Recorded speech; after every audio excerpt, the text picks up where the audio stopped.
Good morning. I love that music. It just kind of gets you ready for the day. Wherever you are today in the world, good afternoon. If you're over there, if you're over here, good morning. Shabbat Shalom. Happy New Year and welcome to Jerusalem University College's sixth annual January online seminar. Today we are titling it Geography and the Bible. My name is Oliver Hersey. I'm the president of JUC, which was formerly known as the American Institute of Holy Land Studies. We're almost 70 years old, which is really exciting. I have the joy and privilege of working with an amazing team of faculty and staff who teach and serve the students both on campus in Jerusalem, Israel, as well as online. Some of whom you're going to get to meet today in our exploration of the geographic contexts of the Bible. Our mission, for those of you tuning in maybe for your first time and unfamiliar with us, we're an evangelical Christian institution located on Mount Zion in Jerusalem. Our mission is to create opportunities for students to deepen their knowledge of God and His Word through immersive study of the ancient and modern contexts of Israel and surrounding regions, equipping them for academia, ministry, and global service. It is a joy and a privilege to walk alongside so many students over the years and see what they end up doing with their education from JUC. It's an exciting place to come and learn if you are passionate about God's Word. The purpose of this event, I love the fact that we can offer this seminar for free. We've been doing this for several years now, as this is the sixth one. We have today over 2,700 people registered for the seminar, some of whom are tuning in live. Others are going to be checking it out online at another point in time. The goal today for everyone is to learn more about the biblical world, specifically the geographical context, in hopes that we'll better understand the Bible. And we're really excited this go around to let you know, as you've hopefully received emails already, that we, just by registering for the event today and tuning in live, you got to tune in live. And we do have those notes. So even if you just click in for a minute or 2 minutes or 5 minutes or one session, we hope you'll stay longer, but we understand Saturdays are tricky for various people. But by tuning in live to this event, you're going to get a $300 voucher good towards one of our summer travel courses this summer only. There's 3 of them that you could apply that $300 voucher to. We're really trying to drive traffic into these 3 courses. We already have about 200 people signed up for courses from January through July. And there's a few courses that we need to fill up a little bit more so that they're viable. And so we're really hoping that by promoting this, you'll maybe have some flexibility this summer and choose to join us in one of our really great journeys through the biblical world. So take a look at that. You can click the links. You can click the QR code there with your camera. You can check that out and see how you'd apply that $300 voucher. So there's a few details that I want to just give you, like housekeeping material. For those unfamiliar with this platform, there's a chat bar that we use, and we encourage you to make this event interactive. Feel free to ask questions. Feel free to let us know where you're from. Some people are already doing that. Where are you tuning in from?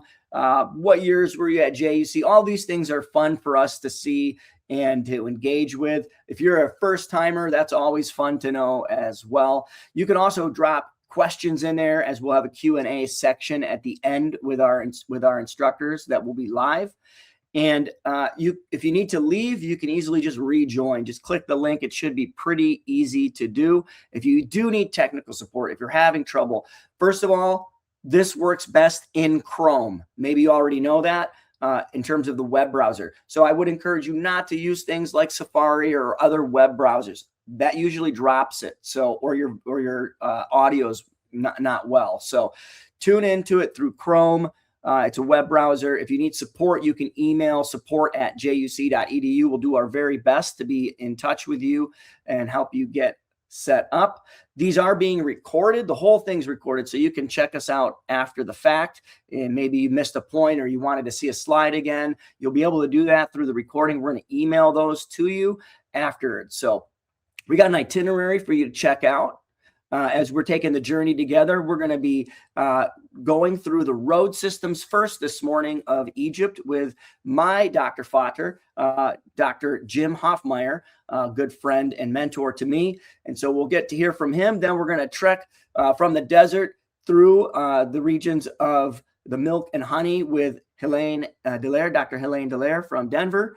And we're going to get a special moment here with Dr. Jim Monson. He's not going to join live, but he's given us a great video that we hope you'll be able to see in one of the interludes. So we'll talk real briefly with him about the land between and his joy of it. And finally, then we'll turn our attention to Chandler Collins, and he's going to share with us a really great presentation that's highly focused on Jerusalem. And then we'll move our way into the New Testament with the beloved and legacy instructor, Dr. Carl Rasmussen, who has been a staple for JUC for decades. And he's going to share with us the early church's encounter with the Roman imperial court. I could not be more excited about the setup and lineup of today's instructors. They're all excellent communicators, and their presentations with slides and maps are, I think you're going to find very enjoyable. And we'll cap off our time together with a roundtable discussion. So I want to give you a question to think about as we journey together. How might geography inform our understanding of biblical events and texts? I want you to consider that question as we go together.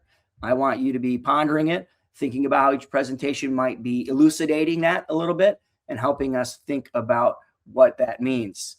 So I'm going to strap on, I'm taking off my president host hat. I'm going to strap on my tour guide hat, my instructor hat, and I'm just going to walk us a little bit through the biblical world at a very 30,000 foot level. Not to oversimplify it, but we have only a short amount of time together, and I want to set the stage for each presentation. So if you will, strap on grab your water bottle, grab your guidebook. Let's take a journey down south to Egypt and the northeastern area of Africa. And I want you to think for a moment of the biblical stories that took place there. We have Abraham and his family that ended up migrating down there as Joseph rose to prominence in the land. And he, after migrating south with his family, Jacob, they were there and they ended up getting enslaved for a period of time in the region of Egypt. This is the people of God as they're in a crucible of formation. And I want to fast forward the story to when the final plague had struck. Pharaoh had ordered the Israelites to leave finally, and that night families gathered to eat the Passover meal.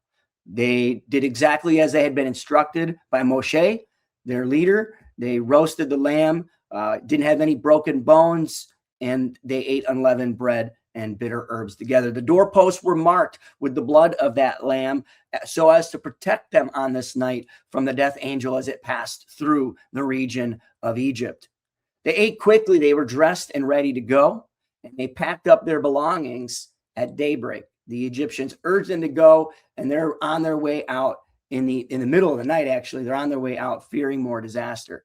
The Israelites left in a large number, carrying whatever they could on their shoulders. You'll remember that the women had collected from their neighbors very precious commodities such as gold and other precious elements. They were led by a pillar of cloud and by day and a pillar of fire by night, and they began their journey toward the wilderness, wherever Mount Sinai is. We take our students up Jebel Musa each year, as we believe Mount Moses is a likely candidate. And they began their journey where God would give them his covenant right there at Mount Sinai. So that sets us up to think about the road systems. I mean, have you ever thought about where they walked, how they went from Egypt into the wilderness? There isn't just one route. There's a few options. So we're going to take a look at those road systems from Egypt through Sinai. And our first instructor today is Dr. James Hoffmeyer. He's going to present on this section of our journey. His presentation examines biblical roads like the way to the land of Philistines and the way of Shur. And I just want to introduce to you who this beloved person is in my life. He's professor emeritus now of Old Testament and Near Eastern archaeology at Trinity Evangelical Divinity School in Illinois. I understand it's moving west. We know that's a sad story that will be taught. We can share about that later. But He's still a part of that team. He was born and raised in Egypt, which many people don't know. He developed an early interest in biblical archaeology and Old Testament studies. He was a friend of Kenneth Kitchen, Alan Millard, a lot of greats in the field. He earned his BA in Near Eastern Archaeology from Wheaton College and his MA and PhD in Ancient Near Eastern Religions from the University of Toronto, specializing in Egypt and the Old Testament. He split his career over the course of nearly 40 years between Wheaton and Trinity, giving about 20 years to each of those institutions in the Chicagoland area. He directed the North Sinai Archaeological Project from 1994 to 2008, publishing 2 volumes on Tel El Borg, 2014, 2019, and he's currently working in Tirhaka. The pyramid complex is down there in Nuri, Sudan, modern-day Nuri, Sudan. He's the author of a lot of major works and countless papers, one of which is Israel and Egypt, which was first published in 1997. And I want to just let you know the second edition, expanded, is coming out this spring. So be paying attention for that. I'm very excited about that. He's written other books as well. I'll let you check out his bio and you can see those. He's now retired in 2019. He resides in Paradise, Pennsylvania, that is, near family. He remains active through biblical land tours, teaching and lecturing internationally. He's a member of the Keystone Evangelical Free Church, and he's graced our presence several times over the years to teach on Egypt and the Bible. So, Dr. Hoffmeyer, thank you for joining us. We're really excited that you're going to be taking us into the world of Egypt.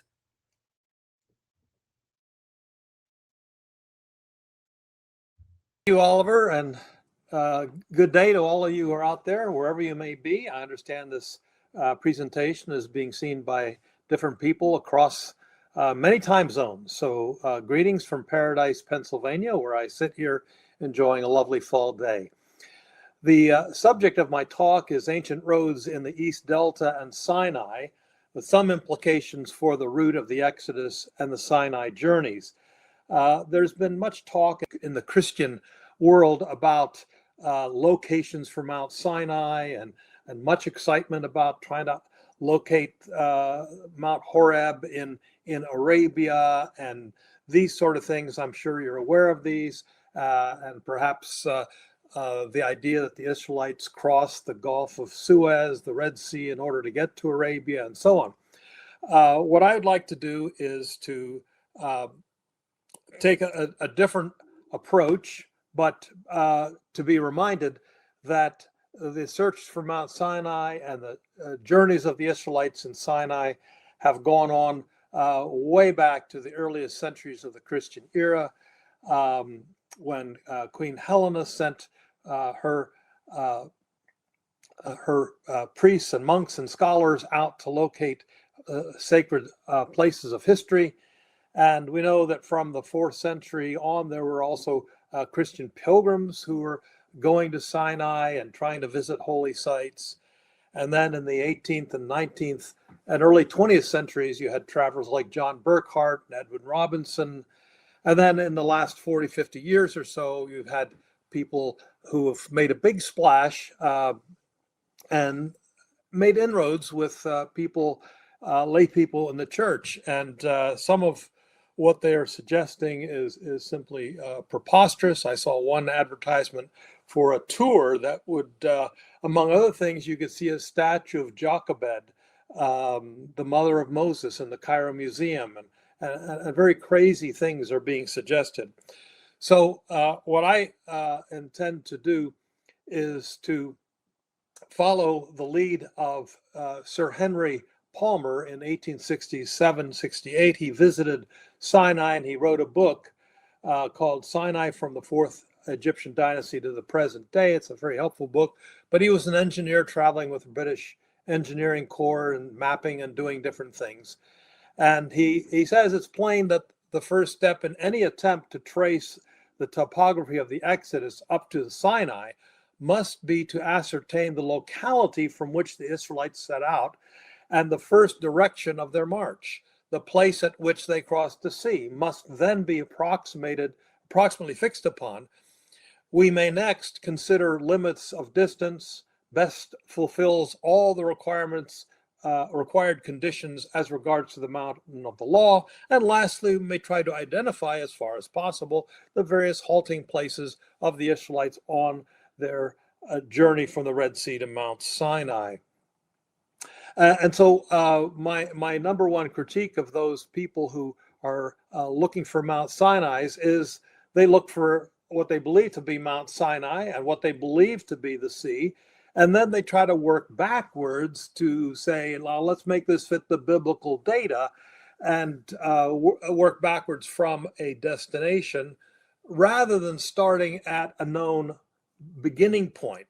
And we do know that from Scripture, that it was in the northeastern delta at a site called Ramesses, which we believe to be P-Ramesses, the house of Ramses, the great metropolis built by Ramses II in the early 13th century BC. So in other words, it's a very simple idea that Palmer and I have is you start from the known and you go to the unknown. You don't start from the unknown and try to work backwards. That just makes no sense at all. So in this regard, the physical geography of Sinai is quite an issue, and the challenges of travel have to be brought into consideration. In the topography of Sinai, one also has to bear in mind that there were ancient routes that were traveled by the Egyptians, traveled by merchants, traveled by miners, and also pastoralists who moved about in Sinai with their flocks and herds. So one of the main issues with any discussion of historical geography, and in particular as it relates to travels in Sinai, were the water sources. And you have to reach a destination. You also have to be able to have water on the way. And of course, water is a big problem in that part of the world. Now, the Sinai Peninsula is divided up into several very clear geographical zones. The northernmost is a sandy desert with dunes and very little in the way of mountainous formations. And then south of the blue line you see here is the chalky Tih Plain. This area, you can see even on this Google Earth image how white it is from the chalk stone. We'll come back and talk about that just a little bit more in another map. And then you see the area in red, and there is a zone there that is an intermediate zone of Nubian sandstones before you get to the granites at the southern part of Sinai. And so you have these three very distinct zones. And here is that middle section between the Teh Plateau with its chalky stone, very rugged desert environment, and the Nubian sandstones and what happens there, as you may see on this map, is that in the Teh Plateau, the wadis, the streams that carry the occasional rain, go in a north-south direction, which you can see here coming down, whereas once you get to the Nubian sandstones and to the granites below, the natural roads or valleys, the wadis, are going from east to west. And so that, of course, is going to govern a lot of how the travel works. So this is my little schematic showing you that the general direction of travel within the northern zone is an east-west, a way to connect Egypt and Israel, Canaan. And then the central zone, you can see all the green lines representing the north-south valleys. And then when you get south into the Nubian sandstones and the granites, you begin to see the east-west movement. And so when you think about this, most travel in such environments, we're traveling through wadis. And rather than traveling over mountains, is traveling through the valleys.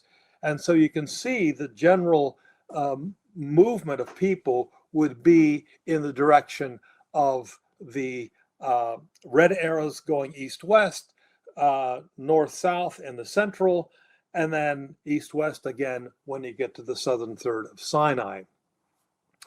All this will become important in a moment. Now, travel was a very dangerous proposition in the ancient world, and we're reminded of this in the book of Deuteronomy, where in 119 we read, "Then we set out from Horeb and went through all the great and terrible wilderness that you saw on the way, on the derrick, on the road to the hill country of the Amorites." And then in chapter 8, verse 15, we read, "The great and terrifying wilderness with its fiery serpents and scorpions and thirsty ground where there was no water." At much later time, Jeremiah the prophet says, "Where is the Lord who brought us up out of the land of Egypt, who led us in the wilderness, in a land of deserts and pits, in a land of drought and deep darkness, in a land that none passes through, and where no man dwells?"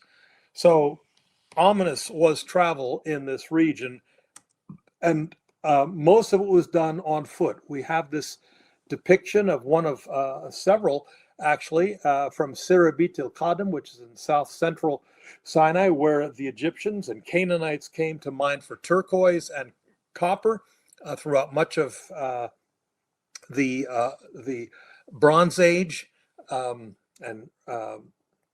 And you can see there's one person riding on a donkey. He's being led by looks like a young man, and another person is following, prodding on the donkey while carrying a container of probably water for this important person, who is identified as the brother of the ruler of Rechenu, whose name was Chebdedem. And Chebdedem was obviously a prince connected most likely to the Hyksos living in Egypt. We also have the famous scene of the Amorites traveling into Egypt. And there, once again, we see travel is by foot, and that the donkeys are used to carry supplies and equipment and food and the like. But basically, travel was by foot in the ancient world. And so when we think of travel, we think of what is something you could walk. And the animals are there as beasts of burden. And so we bear in mind then that travel is by foot. And the best studies that have been done, and based on ethnography and so on, it has been suggested that a range of 36 to 37 kilometers or 24 miles a day would be a day's travel. And the Bible measures travel as day's travel, a distance as a day of travel. And this study was done in the 19th century. And this was based on early explorers and how far they traveled, traveling in Sinai. And the distances varied from 24 kilometers to about 15 miles, and 37 kilometers on the upper limits, and 23 miles per day. So when we think of a day's journey, and when the Israelites are traveling from campsite to campsite, we should probably be thinking in the range of 32 kilometers a day and 20 miles as a good working average. So that's just a rough idea when we speak of distances and days traveled. We will see later on, for instance, in Deuteronomy, where we're told that the distance traveled from Mount Horeb to Kadesh Barnea is an 11-day journey.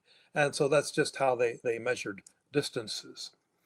Now, when we think of that east-west movement from Egypt to Canaan and Canaan to Egypt in the Iron Age and Bronze Age and even earlier, the main arteries were these two black lines you see across the map, stretching from the Nile Valley, the Delta, across Sinai, a road that the Bible calls in Exodus 13:17, the road to the land of the Philistines, the road of the land of the Philistines. And this is the coastal road. This was also the military road, which we'll speak about momentarily.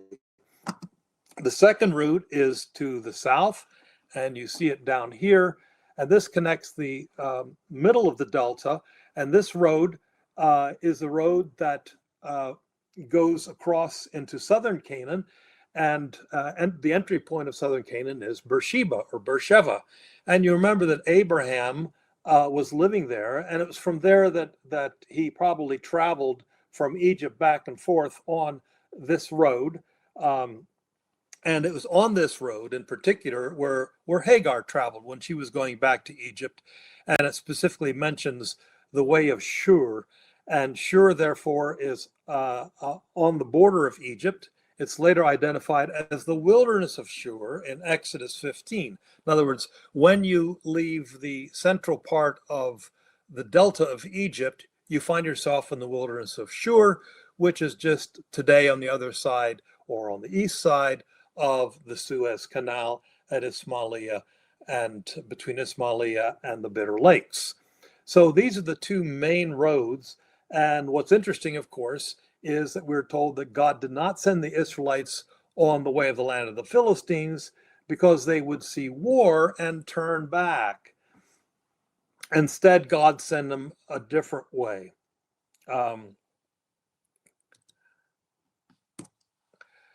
Now, here is a satellite image of this area from the 1960s. And on the lower part, you can see a line of archaeological sites that are identified in a survey done by the late Eliezer Oren, a professor at Ben Gurion University in Beersheba. He surveyed this area in the 1970s during the Israeli occupation of Sinai. And he identified sites as tiny as a little fire pit with some pottery to major forts and larger settlements. So you can actually see and create that line across Sinai following the archaeological sites that his survey uncovered. So we can prove this road with great certainty. The same road is depicted on the outside northern wall of the hypostyle hall at Karnak Temple. And here you can see it better in a line drawing where you have the Pharaoh Seti I, the father of Ramses II, and he's coming back from a military campaign that took him to southern Canaan, and he's bringing back prisoners of war along this military road, which he shows to be defended by forts. On the right side of this, you can see the fortress Sharu, which represented the entry point of Egypt. It's the main access route. This was where you went to get your documents sealed, stamped, your official approvals to come into Egypt during most of the second millennium BC. And you'll notice that there's a body of water with crocodiles, and on the right side of that is another complex of buildings. And notice that there's actually a bridge that connected this body of water. And we don't have time to get into that today, given the shortness of the day, but maybe some other occasion. But there's a series of forts, and notice that each of the forts depict some sort of water source, a cistern, a well, a pond. Just a quickie here. This site is identified as the dwelling of the lion, and this is the site that I directed excavations at between 1999 and 2008, and we discovered two forts there, one from the middle of the 18th dynasty from about 1450 down to about 1300, and then a second fort of the Ramesside period from 1300 down to a little before 1100 BC, so from about 1300 to 1100. And in our excavations, we actually did discover one of those cisterns, and you can see on the left here the steps that would have gone down into the stone lined pit, and you can see our field artist drawing here on the right.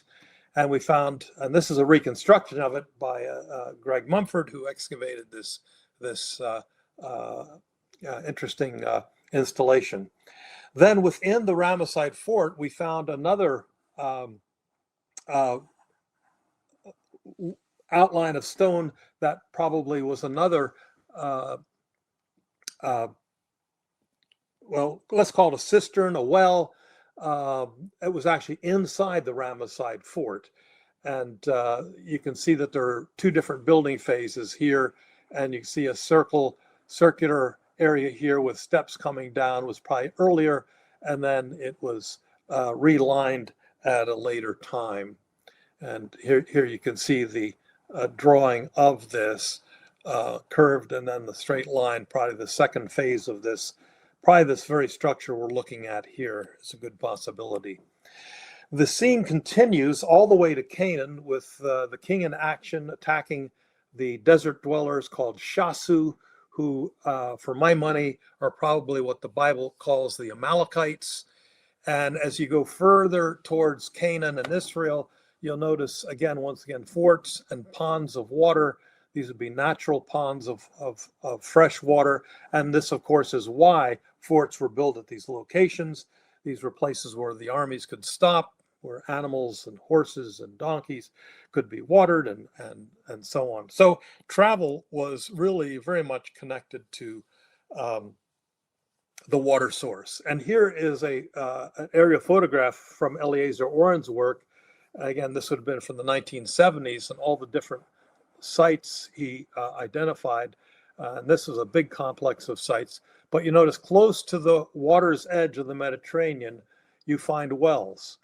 And this is where water would be found. Again, it's close to the sea, but underneath the surface, the waters are moving from the central part of Sinai down towards sea level. And so that's where you would catch fresh water. Probably was not the best water, but it could help you live. I want to introduce you to my friend, Dr. Hisham Hussein, who is now who worked with me for many years in Sinai, and he's now the director of Sinai and Lower Egypt for the Antiquities Department.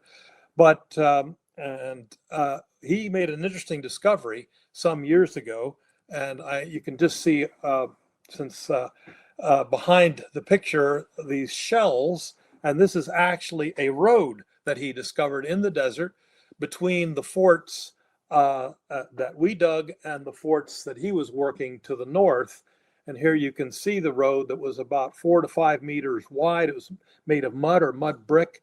And so we actually had roads over some of the very sandy areas to facilitate the movement of supplies in ox carts, facilitate movement of chariots and army personnel and so on. So in some places there were actually man-made roads, and this is something relatively new discovery-wise. Lastly, about water, there are two very well-known water sources. In fact, the best water sources in all of Sinai are the springs of Kadesh Barnea at Ein Kudirat up here, and at the bottom, Wadi Firan is the other. And both of these, I believe, are critical to the Israelite experience in wilderness. Here's the Wadi Firan, and this is the route that leads to two mountains that are candidates of Mount Sinai, the one being Gebel Sirbal, and the other, of course, the traditional Gebel Musa, as it's known in Arabic. Here is the Ein Kudirat, or Kadesh Barnea, and on the left here is actually an Iron Age Judean fort that was built here, probably to control trade coming from Arabia. But you can see how you have this verdant valley, which was a major water source for the area. And you can understand why the Israelites spent so many years hanging out in this area. Water is actually vital. Here you can see the water streaming from the spring down into the valley. Now, very quickly, I want to point out something that should be obvious to anyone who reads the text of the Bible and interested in the geography of the Exodus and the journeys in Mount Sinai, in Sinai towards Mount Sinai. And you can see on the left the biblical data for the movement of the Israelites from their starting point at Ramesses to first stop at a place called Sukkot, and then Etam, and then Migdol. And Migdol, we are told in Exodus 14, 1 and 2, was beside the sea through which they passed. Now, what I want you to visualize here is the relatively short distance it is to go from Ramesses to the sea, whereas you have Mara Elam, and you go 4, 5, 6, 7, 8, 9, 10, 11. Then the 12th stop is Mount Sinai. So the point is that the distance from their starting point to where they cross the sea is relatively short. And figuring on 20 miles a day, you're talking about somewhere in the vicinity of 50 to 60 miles. Whereas there's a much greater distance after they cross the sea till they get to the Sinai location. And so that has to be brought into our thinking as well. So we've already mentioned that they didn't travel on that northern route, and we now know why. All those forts that we have seen, and some of which have been discovered over the recent years, and just in recent months. One more of these forts was discovered at Haruba, not too far from the border with Gaza. And this was an early 18th dynasty fort discovered by my friend whose picture I showed you, Dr. Hisham Hussein.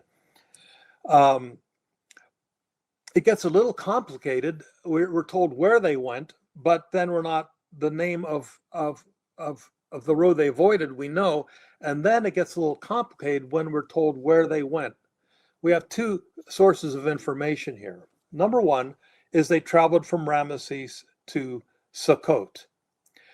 Then we have in 1318 what appears to be the name of the road. And this verse, if you can read the Hebrew, you can follow along there. But you can see Bible translators have been at a loss to come up with a consistent translation. So if you look at verse 18 in the ESV in yellow there, but God led the people around the way, the derek of the wilderness toward the Red Sea. The NIV reads, so God led the people around the desert road toward the Red Sea. NET, so God brought the people around the way of the wilderness to the Red Sea. And by the way, in each of these cases, the Hebrew is reading Yam Suf, literally the Reed Sea, not the Red Sea. So and the New Jerusalem, New Jewish Publication Society, so God led the people roundabout way to the wilderness at the Sea of Reeds. And then the LXX, the Septuagint reads, and God led the people around the way of the wilderness to the Red Sea. And then the King James, but God led the people around about through the way of the wilderness of the Red Sea. And then in his recent commentary, well, it's now almost 20 years old, William Propp translated this, the way of the wilderness of, toward the Suf Sea. So he chickens out. Is it of or is it toward? Is it the Red Sea or Reed Sea? And he transliterates it Suf Sea. And so you can see the challenges people have had. And now my simple solution is that the Bible is trying to identify the route that the Israelites took from Ramesses towards the what we call the Wadi Tumilat. You'll see that in a moment. Now, I wanted you to notice here is the area of Ramesses, the area of the Bible's land of Goshen. And unfortunately, my PowerPoint is not, the movements aren't working, but this little grasshopper representing the locust that the west wind drove into the Yam Suf, you'll notice that it would have gone right across into this body of water that has been identified for many years now by the Egyptian name, the Reed Marshland area. And the word chuf, the Hebrew word suf, is cognate with the Egyptian word chuf. So I believe that this is the area we're talking about. And so somehow the Israelites are being led around that body of water initially. So we come back. I'm just going to skip this in the interest of time. And here you can see Ramesses, and here you see the Wadi Tumilat. This is you can see it's still a distinguishable valley with two major archaeological sites for the empire period, Tel Retaba, Tel Maskuta. And what's interesting is that this area in Egyptian, ancient Pharaonic Egyptian, was called Cheku, and Cheku is cognate with Hebrew Sukkot, Cheku, Sukkot. And interestingly enough, this archaeological site here, Tel El Maskuta, preserves the name of Sukkot, which I think anyone can recognize. So, and discovered at this site, Tel Retaba, was this inscription of Ramses II smiting one of these Amalekites or Shasu, and he is dedicating this living sacrifice, soon to be dead, to the god Atum, who is standing here, and he's called Atum, the Lord of Cheku, the Lord of Sukkot. So very clearly in Egyptian texts, Cheku, Sukkot refers to the Wadi Tumilat, that's the Arabic name today, and also specifically to the site of Maskuta or Sukkot. So in other words, the Bible could be using the word Sukkot as a particular place, the site, or it could be referring to the whole region of the Wadi Tumilat. Now, I did a little playing around here with Google Earth images to show you again the routes that we're talking about, so that the what the Bible calls the way of the land of the Philistines would go across here and on to Canaan, Israel. And then on the other side of the Timsah Lake, you would have the way of Shur that we're talking about. There's another route, and this was identified by Professor Kenneth Kitchen, the late Professor Kitchen, what he called the Southeastern Road, which left from Ramses and went down this way and into the Wadi Tumilat. And its purposes were primarily to go south all the way to the Red Sea.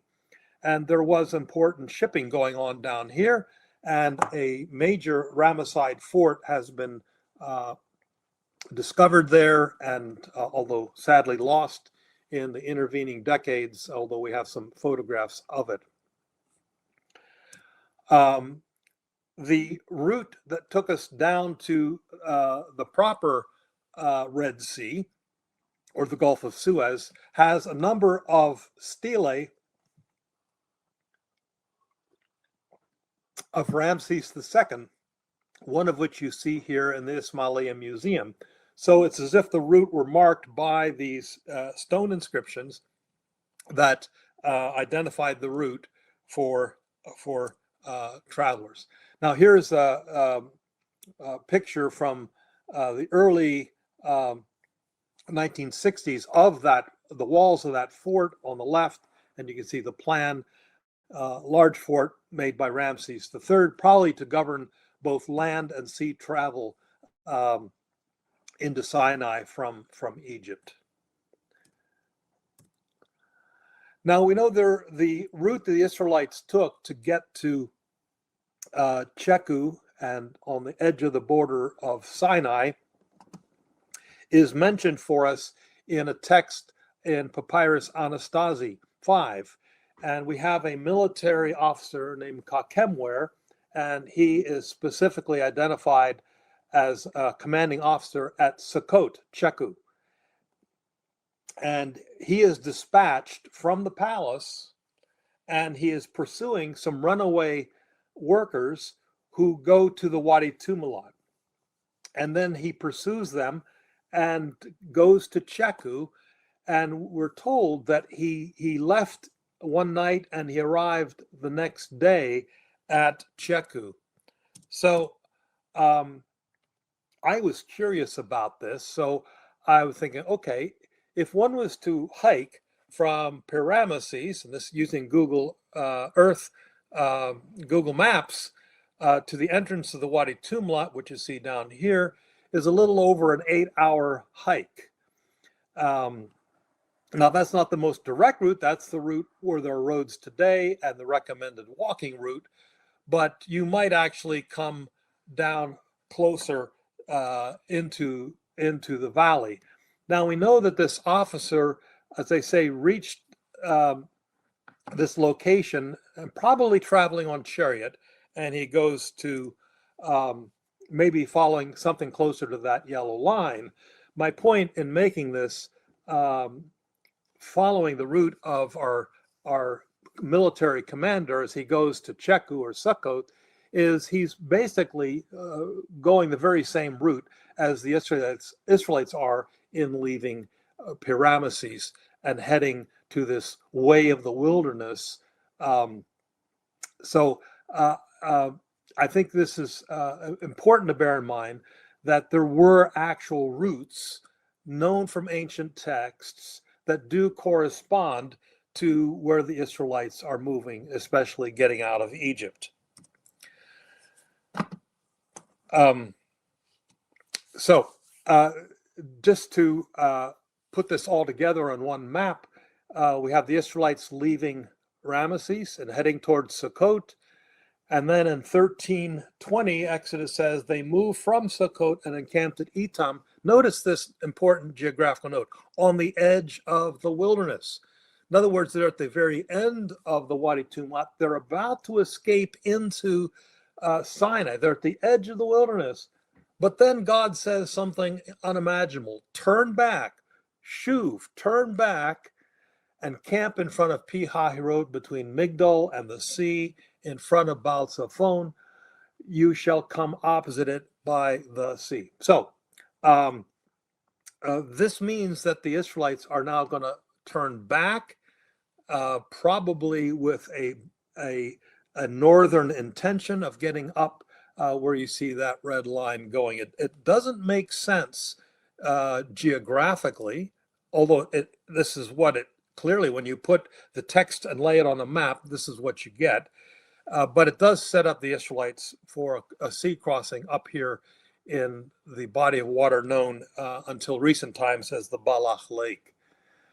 So let's leave that. We're running out of time, but just quickly, these explorers, let's be generous, call them explorers, none of whom were archaeologists, biblical scholars by training, etc. They want to put Mount Sinai in Arabia, and you can see their favorite mountain, Jebel Alaus, over here. I'm sure you've heard of these things, but you realize that to go from Ramesses to where they cross the sea requires over 300 miles of travel. And again, different crossing points depending on which person you're talking to, but both of views have them crossing into Arabia here. But again, as I laid out at the very beginning, the roads and the distances traveled, if you take the biblical data seriously, you cannot end up over here, because the distance from leaving Ramesses to reaching the sea is only about 60 miles. This is over 300 miles. So we're talking somewhere in the days of area of 2 weeks to travel to this location. And then notice, once you would cross the sea, the Gulf of Aqaba, the distance to Mount Sinai is very close, which stands on upside down the biblical itinerary, which has 8 days of travel from crossing the sea till you get to the mountain. But my major point is that we have to pay attention to the known roads, their locations, the nature of those treks, and not just create this fantasy in our mind reading the Bible where we think things might be, and artificially put dots on the map to suit a reconstruction we have. But we have to work with the data provided by the Bible and by actual geography, toponymy from our ancient sources.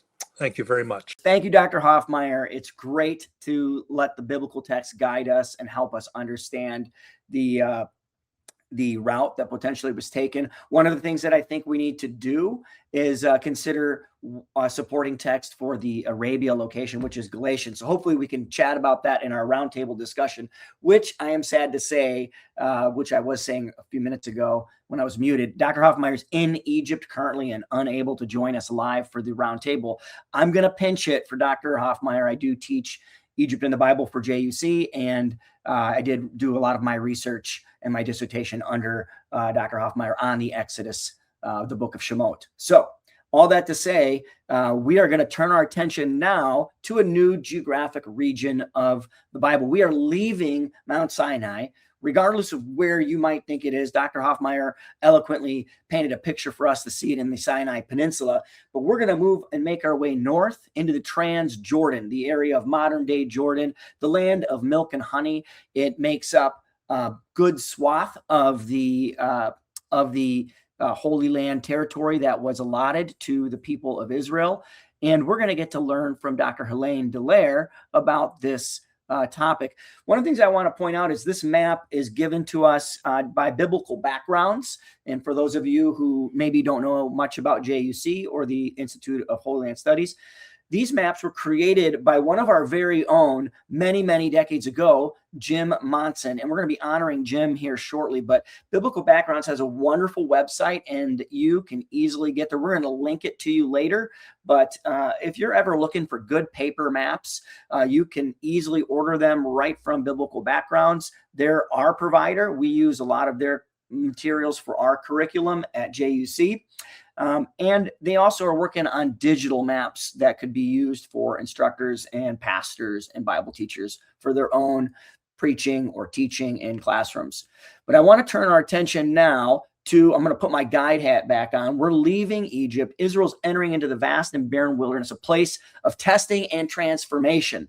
The desert was not just an empty space. It became a crucible where God shaped a people for his covenant. I love it. We see it in Deuteronomy chapter 8, that the shaping of the heart of the people. Here they learned dependence on daily manna, guidance by cloud and fire, by respectively by day and night. They trusted in God's provision when water was scarce. The journey exposed their fears and failures, yet it also revealed God's faithfulness throughout the way. Every step across the region, through the valleys, was a step away from slavery and toward a promised new identity.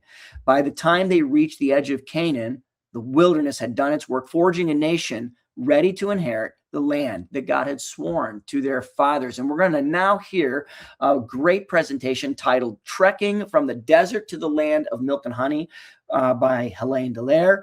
I want to introduce you real quick to our dear friend, and she is also an alum of the school. Dr. Helene Dallaire is Earl S. Calland Professor of Old Testament and Semitic Languages and Chair of the Old Testament Department at Denver Seminary. She holds a PhD and an MPhil in Hebrew and Cognate Studies from Hebrew Union College. She's got an MA in Biblical Literature from Oral Roberts University and a BA in Psychology from Ottawa University, with additional studies in Jerusalem and Canada. Before joining Denver Seminary, she taught at Hebrew Union College and Alliance Biblical Seminary in the Philippines and served 10 years in pastoral ministry in Canada. Dr. Dallaire is an ordained minister and author of several books, commentaries, and numerous academic articles. Those can be found through Denver Seminary's website. We're very excited to welcome Dr. Dallaire. Welcome to our conference, and we're excited to hear from you. Take it away.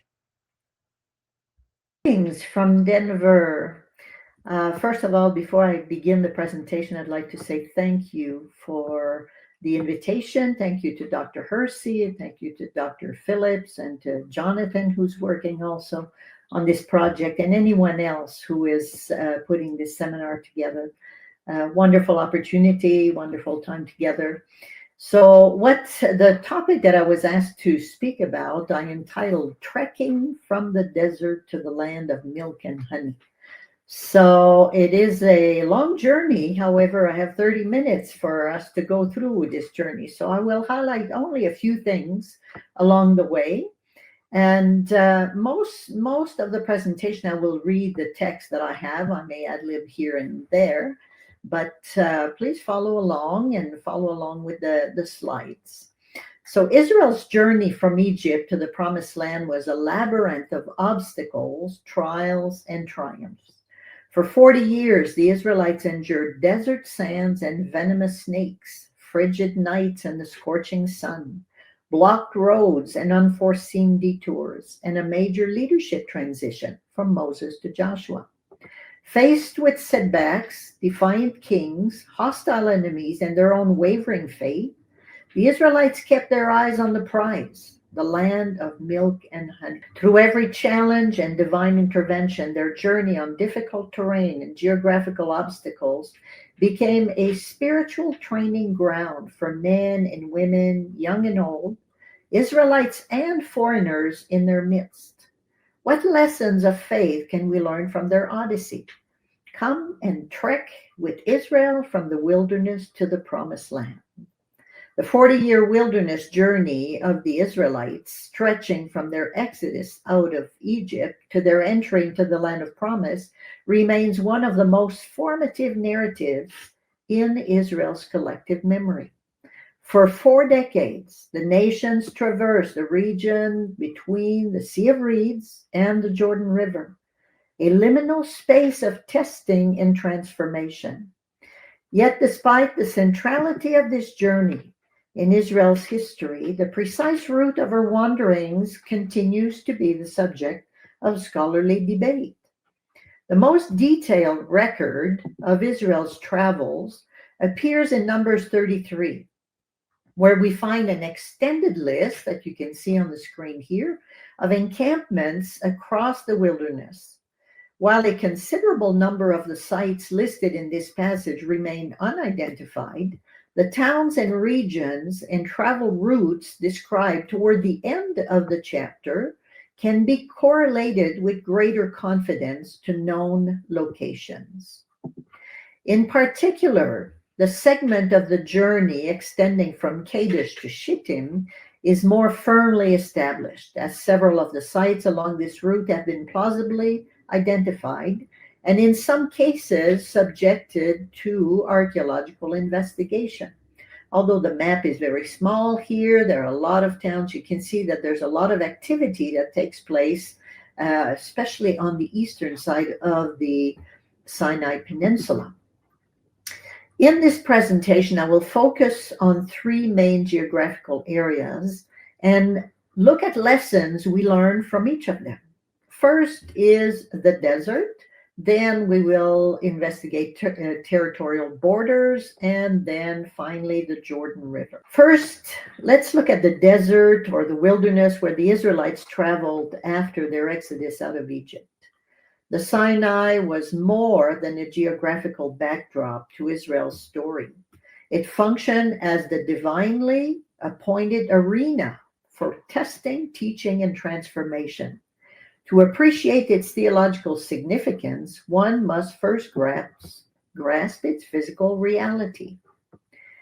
The Baker Encyclopedia of the Bible describes it. The wilderness is, I quote, land that is basically wild, non-arable, and sparsely inhabited or unfit for permanent settlement. It may be desert, mountains, forest, or marsh. In the Near East, the wilderness is characteristically dry, desolate, and mostly rock and sand. It is rough, uneven, and interlaced with dry watercourses. End of quote. Such a landscape is one of barrenness and danger, demanding of its sojourners both resilience and trust in divine provision. Similarly, the Tyndale Bible Dictionary defines wilderness as, a quote, land that is basically wild and sparsely inhabited or unfit for permanent human settlement, end of quote. This description highlights the marginal and inhospitable character of the terrain, underscoring the precariousness of life in such conditions.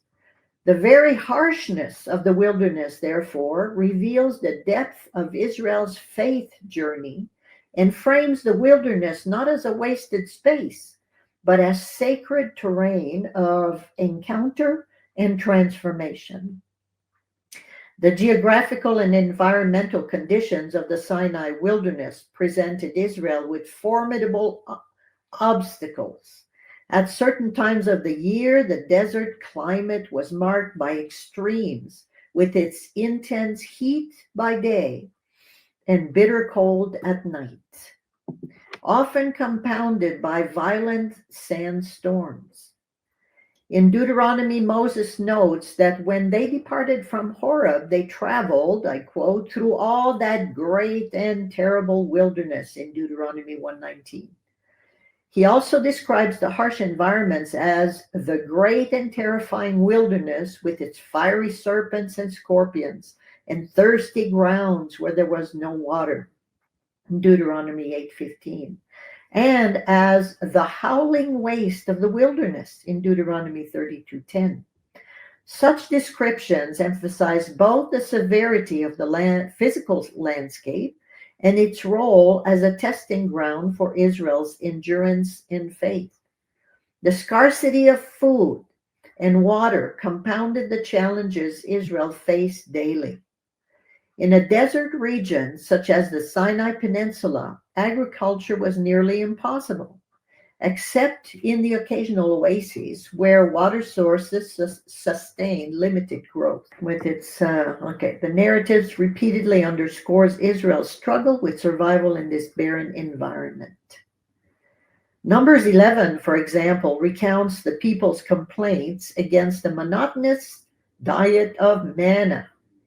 Their longing for the abundance of Egypt, the fish, cucumbers, melons, leeks, onions, and garlic, underscores both the inadequacy of the wilderness diet and the psychological strain of deprivation.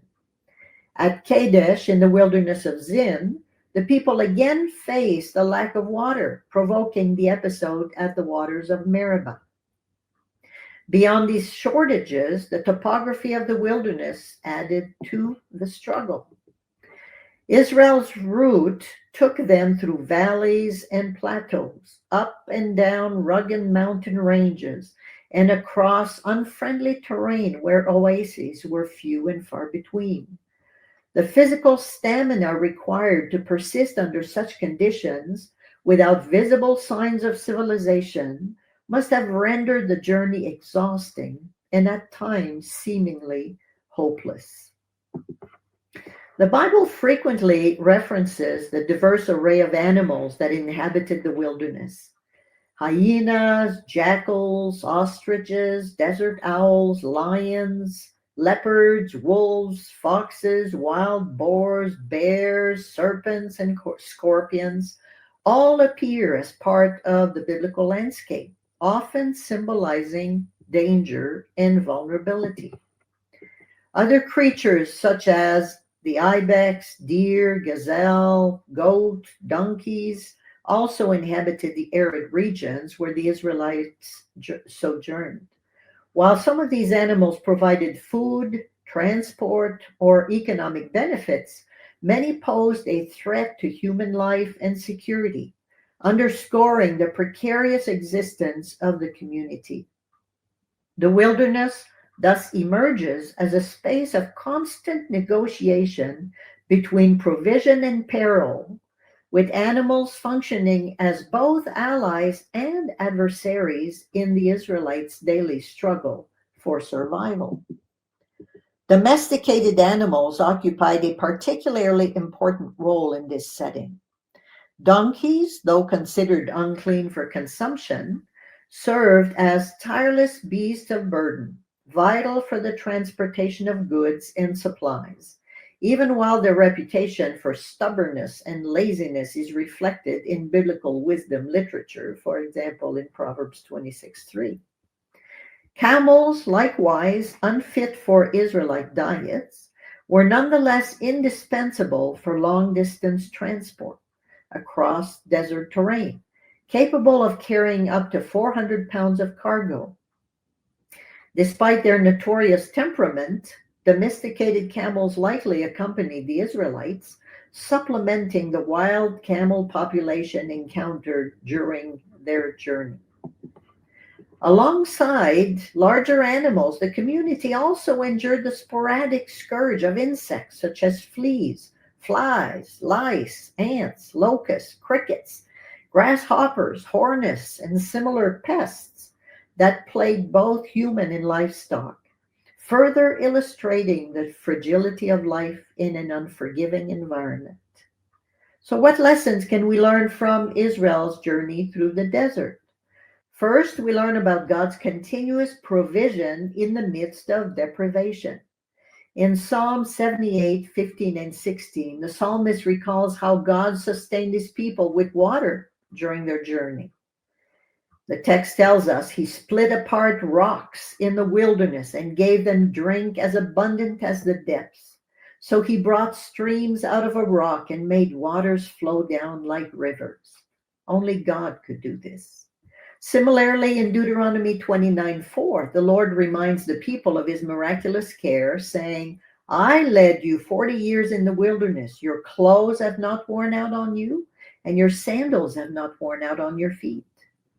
These texts highlight that Israel's survival was not simply the result of natural resources or human ingenuity, but rather of divine faithfulness. The desert, barren and unforgiving, became the context in which God's provision was revealed most clearly, shaping Israel's understanding of their dependence upon him. Second, we learn about God's constant presence with his people. Israel's hardships could easily have led to despair or victimhood, yet God reassured them numerous times of his imminence.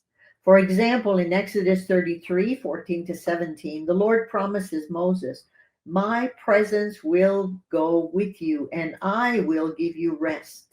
To which Moses replies, if your presence does not go with me, don't let us go up from here. For how would it be known that I or your people have found favor in your sight? Isn't it because you go with us that distinguishes us from all the people on the face of the earth? God subsequently confirmed to Moses that he would neither leave them nor forsake them. These assurances underscore that what distinguished Israel was not military might, nor economic power, nor cultural superiority, but rather the presence of the living God in their midst. Third, we learn from the wilderness about God's guidance. Even after Israel's repeated failures, such as worshiping the golden calf, complaining against God, and resisting leadership, God did not abandon his people. Instead, he continued to lead them towards the promised land. The motivation for such persistent guidance was divine love, as celebrated in Psalm 136:16. To him who led his people through the wilderness, for his steadfast love endures forever. Ki leolam chasdo. More than 1,000 years after Israel journeyed in the desert, Nehemiah recalls God's faithfulness with these words. By a pillar of cloud you led them in the day, and by a pillar of fire during the night, to light for them the way in which they should go. Even when they had made for themselves a golden calf and said, this is your God who brought you out of the land of Egypt, and had committed great blasphemies, you in your great mercies did not forsake them in the wilderness. The pillar of cloud to lead them in the way did not depart from them by day, nor the pillar of fire by night. In Nehemiah chapter 9. The wilderness story thus testifies that God's commitment to his people was not conditioned by their obedience, but was rooted in his covenant love. For contemporary readers, these lessons remain powerful reminders that in times of complaint, rebellion, and disobedience, God's promise still holds true. He will never leave nor forsake his people. The second theme I would like to address, or geographical area, is the territorial borders that Israel encountered during its journey. The biblical narrative underscores the geopolitical challenges Israel faced as it moved eastward and northward towards the promised land. From their base at Kadesh, Moses sought permission for passage through the territory of Edom, but the king of Edom refused, forcing Israel to turn away. Skirting both Edom and Moab, the Israelites took the more easterly desert route described as the way of the wilderness of Edom and the way of the wilderness of Moab, which ran along the eastern slopes of the Jordanian plateau. This region, sparsely populated and less agriculturally viable, was less threatening to the settled Edomites and Moabites, but still arduous for Israel. The eastern desert route along Edom and Moab was harsh and devoid of reliable agricultural zones, with survival dependent upon access to watercourses such as the Wadi Zered and the Arnon River. As the Israelites traveled northward, they faced additional enemies, like the king of Edom. The Amorite kings also opposed Israel's advance through their territory. King Sihon's refusal to grant passage forced a military confrontation, resulting in Israel's conquest of Yahaz, Heshbon, and the territory stretching from the Arnon to the Jabbok. This victory was followed by the defeat of Og, king of Bashan, who had come from the north. These conquests secured Israel's control of the Transjordan from the Arnon River to Mount Hermon and set the stage for the settlement of the tribes of Reuben, Gad, and the half-tribe of Manasseh in the region east of the Jordan River.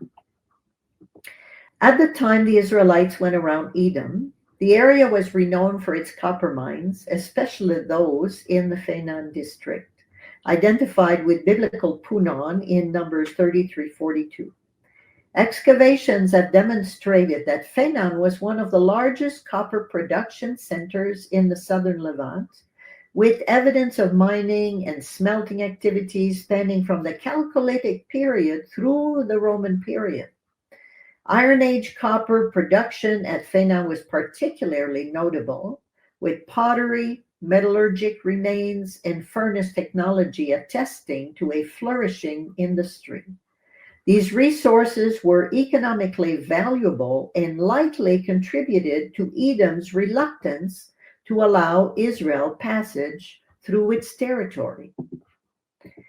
The steep western slope of the Jordanian plateau posed additional challenges for Israel's descent into the Jordan Valley, demanding resilience and adaptability from the traveling community. Israel's presence as a large, mobile population posed perceived threats to surrounding powers who were unwilling to cede passage through their lands.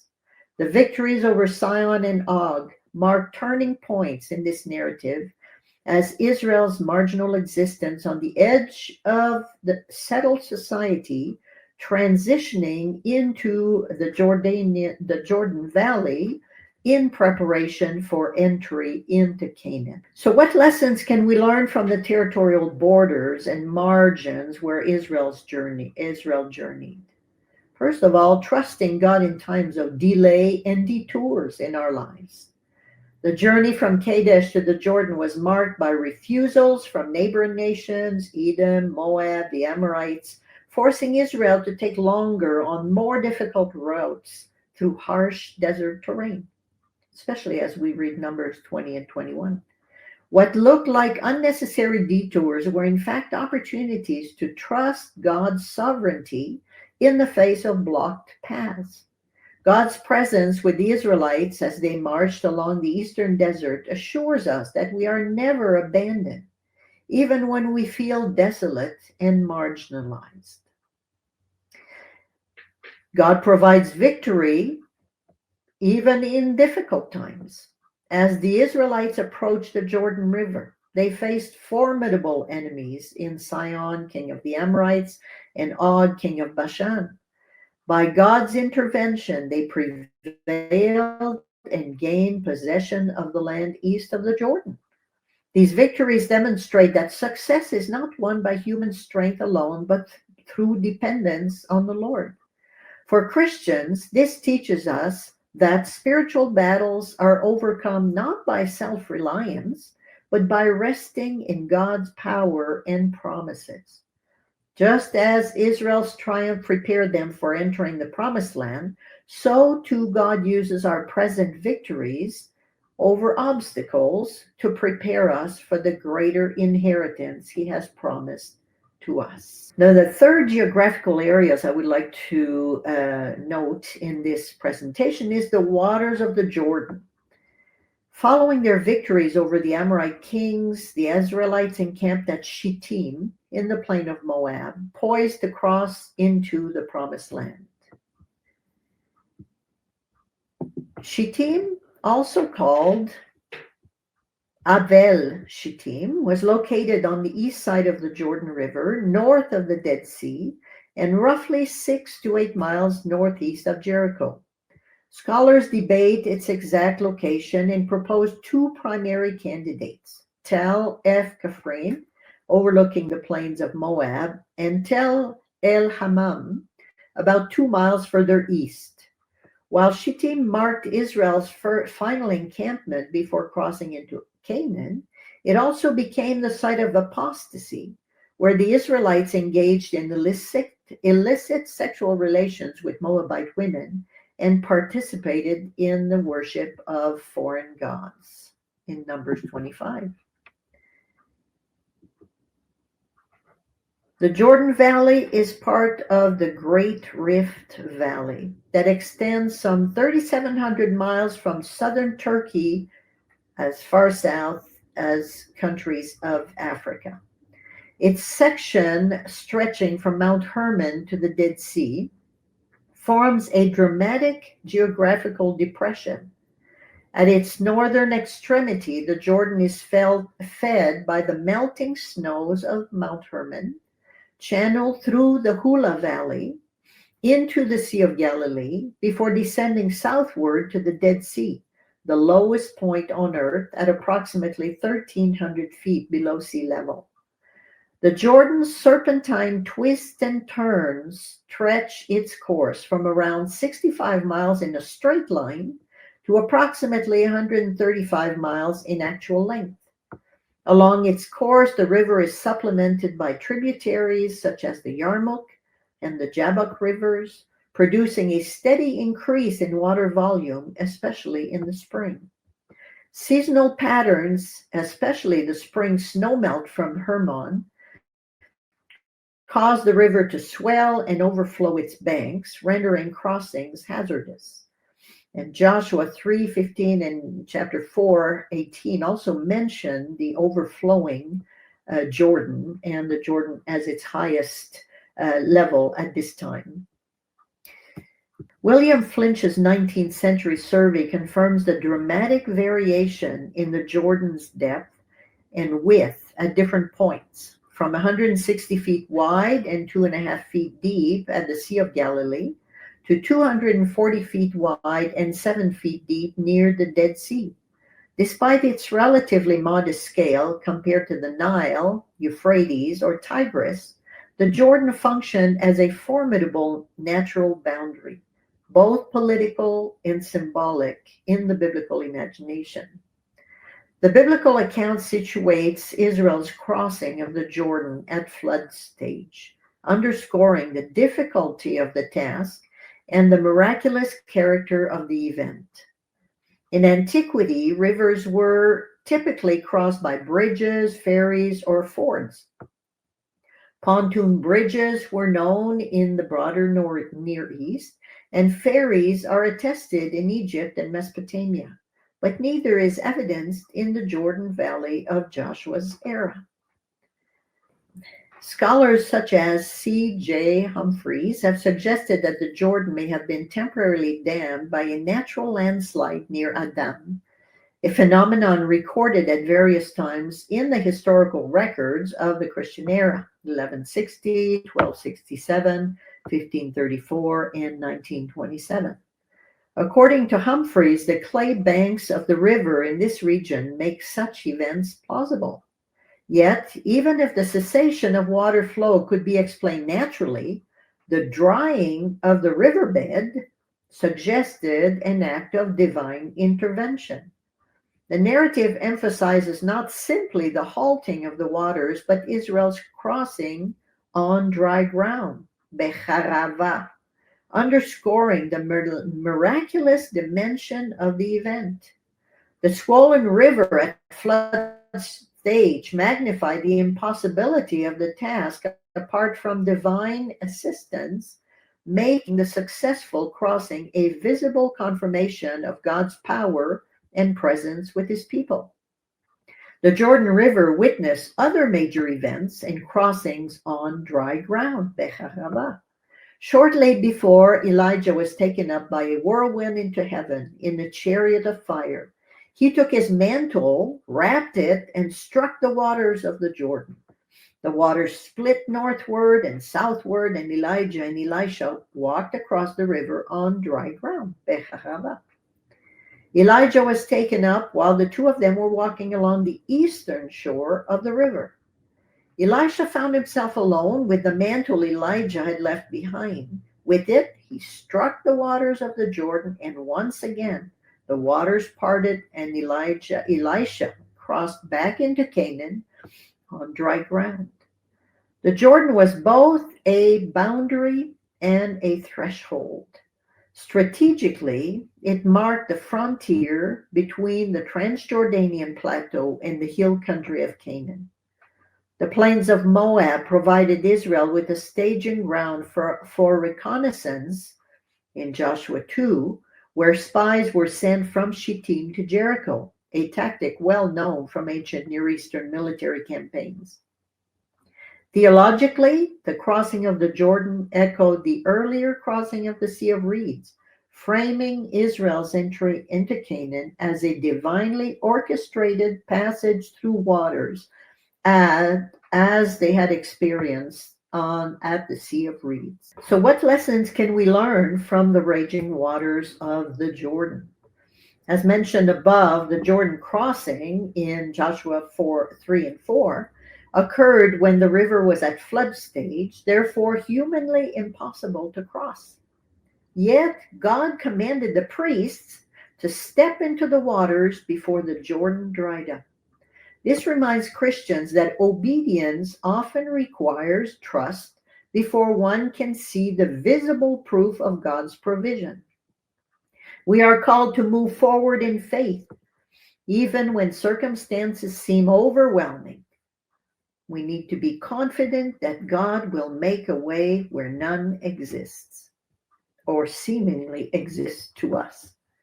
The Jordan represents more than a geographical boundary. It was a threshold into promise and fulfillment.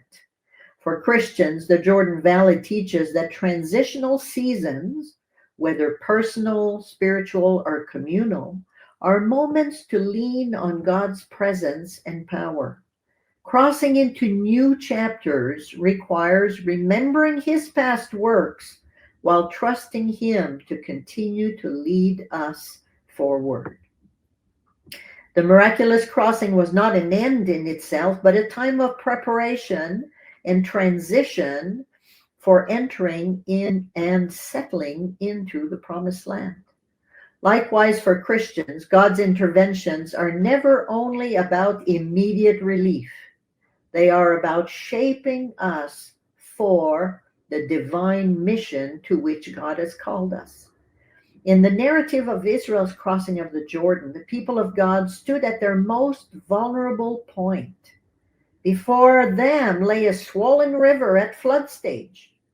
What questions must have gone through their minds? Would the waters return to their torrent before all had crossed?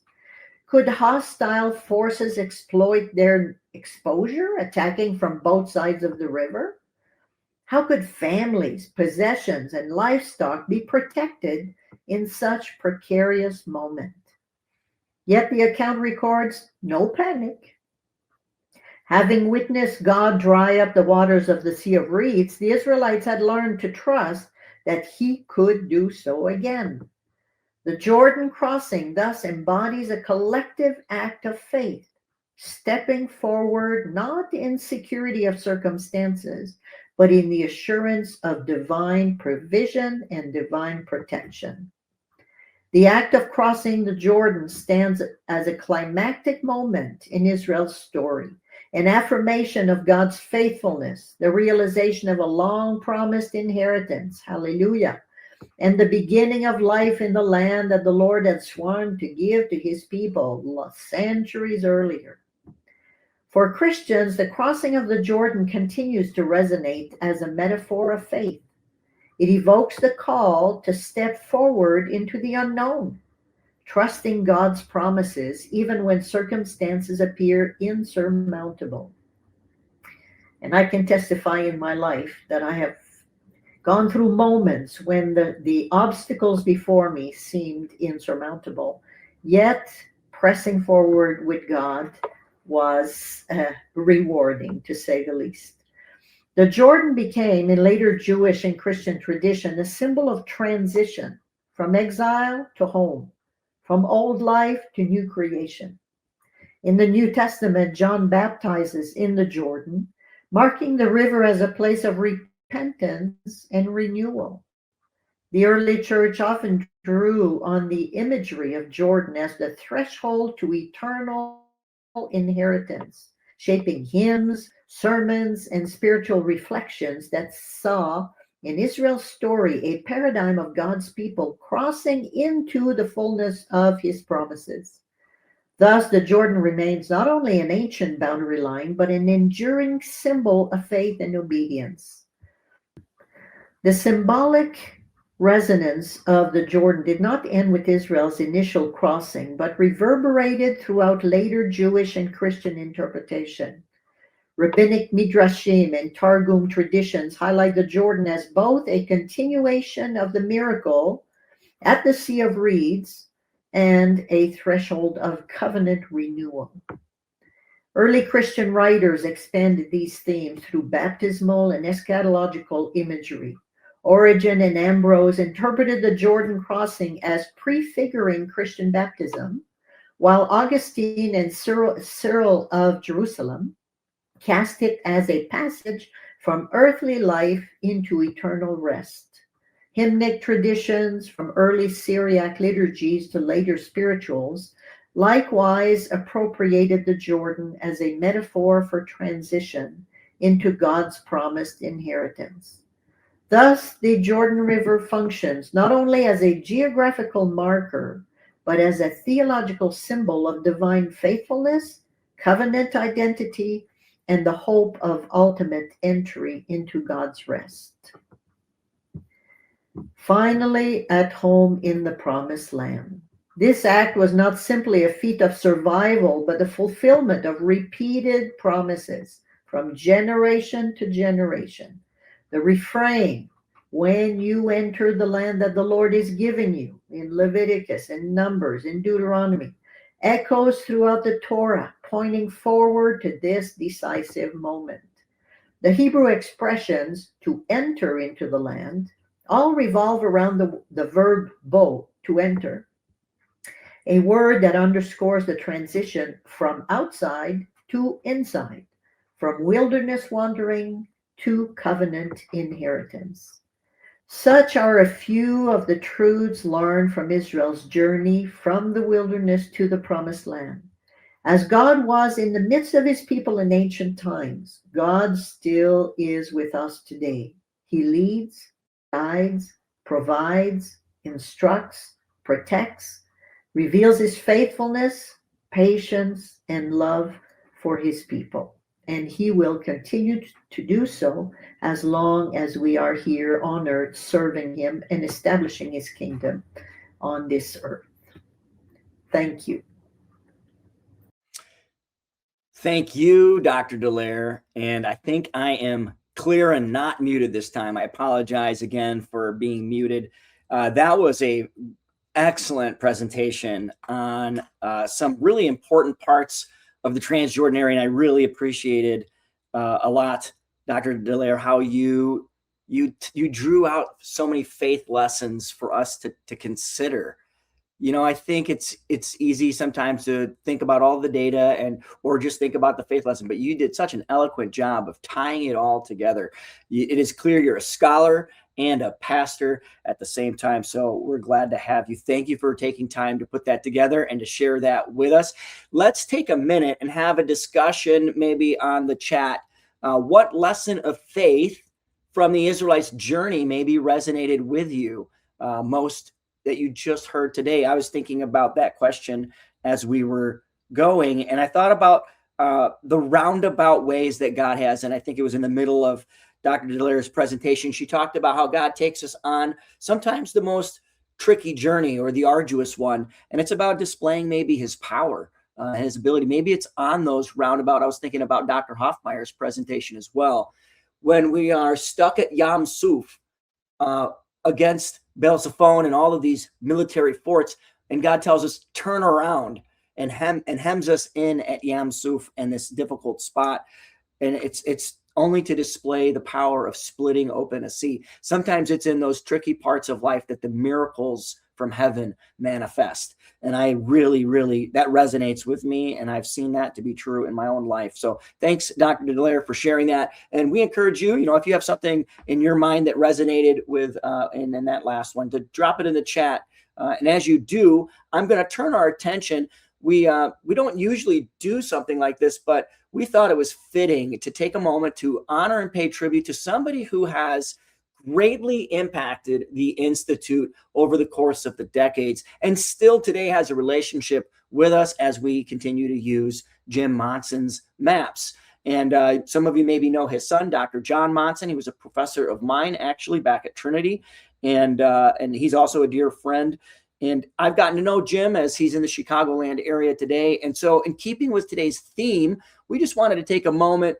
Jim, I think you're tuning in today. We wanted to just express a heartfelt gratitude on behalf of all of Jerusalem University College, the American Institute of Holy Land Studies, to you as a historical geographer. You have pioneered in many ways and left us with a lasting legacy at the school from the maps you have made. And there's some pictures on the screen you can see there of Jim in the field. Some of you, I meet a lot of you along the way. Sometimes I bump into you at a conference and you say, I remember the class I took with, what's that guy's name? Jim Monson. And it's always a joy to say, Jim's maps are still being used by the school today. And he has had such an influence in so many people's lives who came to study at the Institute for a 2-week or a 3-week course. And so because of his work, we just want to say thank you. Jim just turned 90 years old in the past few months, and his groundbreaking explorations. I mean, literally, he was in a Land Rover exploring the Holy Land, trying to put dots on the map, shaping the, quote, land between, a phrase that he likes to, he popularizes and has coined.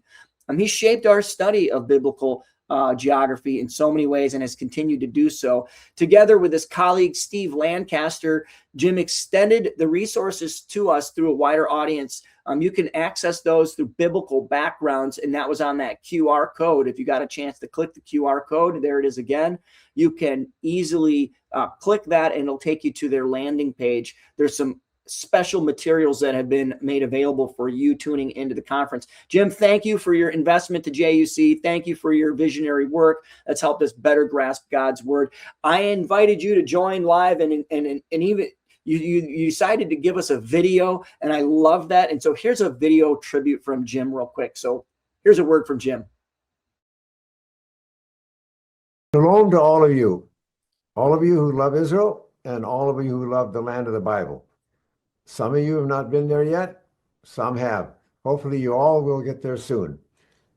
When I look back over these 70 years of the Institute's existence, and of course you know that it's called the Institute, American Institute, Institute of Holy Land Studies, and JUC, Jerusalem University College. But all those is one and the same. And as I look back and look at the sacrifices that so many have made, it leaves me sort of stunned. A short history is the fact that we started in 55 Street of the Prophets, and we went from there to Mount Zion, and from Mount Zion, the word of the Lord is going out across the world through you who are the products of the Institute. Now, what's happened over those 70 years? G.W. Shung found this idea, which turned into reality. And when the move to Mount Zion took place in 1967, there was a huge problem, not only in getting all the rubble out of the building, but also in rebuilding or continuing to build the program at the Institute. Things were not the same as they were today. And I think you will probably understand more when you hear Carl Rasmussen and other people speak about this. But this idea that the land speaks, to me, and that through our interaction with the land, we can speak in clearer tones to those who do not know the Lord. That is a tremendous blessing. We've gone from developing short-term programs, developing materials, developing materials, student manual, and on to biblical backgrounds, which is the materials the school uses today. All of that is a long, drawn-out history, which makes 3 minutes impossible to summarize it. So I would just say this to all of you, that no matter where you fall within the spectrum of early years, middle years, and today, the message is the same. The Bible is the Word of God, and that Bible was given within a land, and that land is available today as it has been in no other day. So to all of you, thank you for listening. I truly appreciate the fact that this seminar is transpiring the way it is. Blessings on you as you continue in it. And I'd invite you to visit our site at Biblical Backgrounds, or Bib back with 2 B's in the middle, and see our materials. Blessings upon Oliver, his whole team, who are working so hard to make it happen during these difficult years. You are much appreciated and much admired. So blessings in all that you do in each of your ministries and your life in living with the Bible and the land together, hand in hand.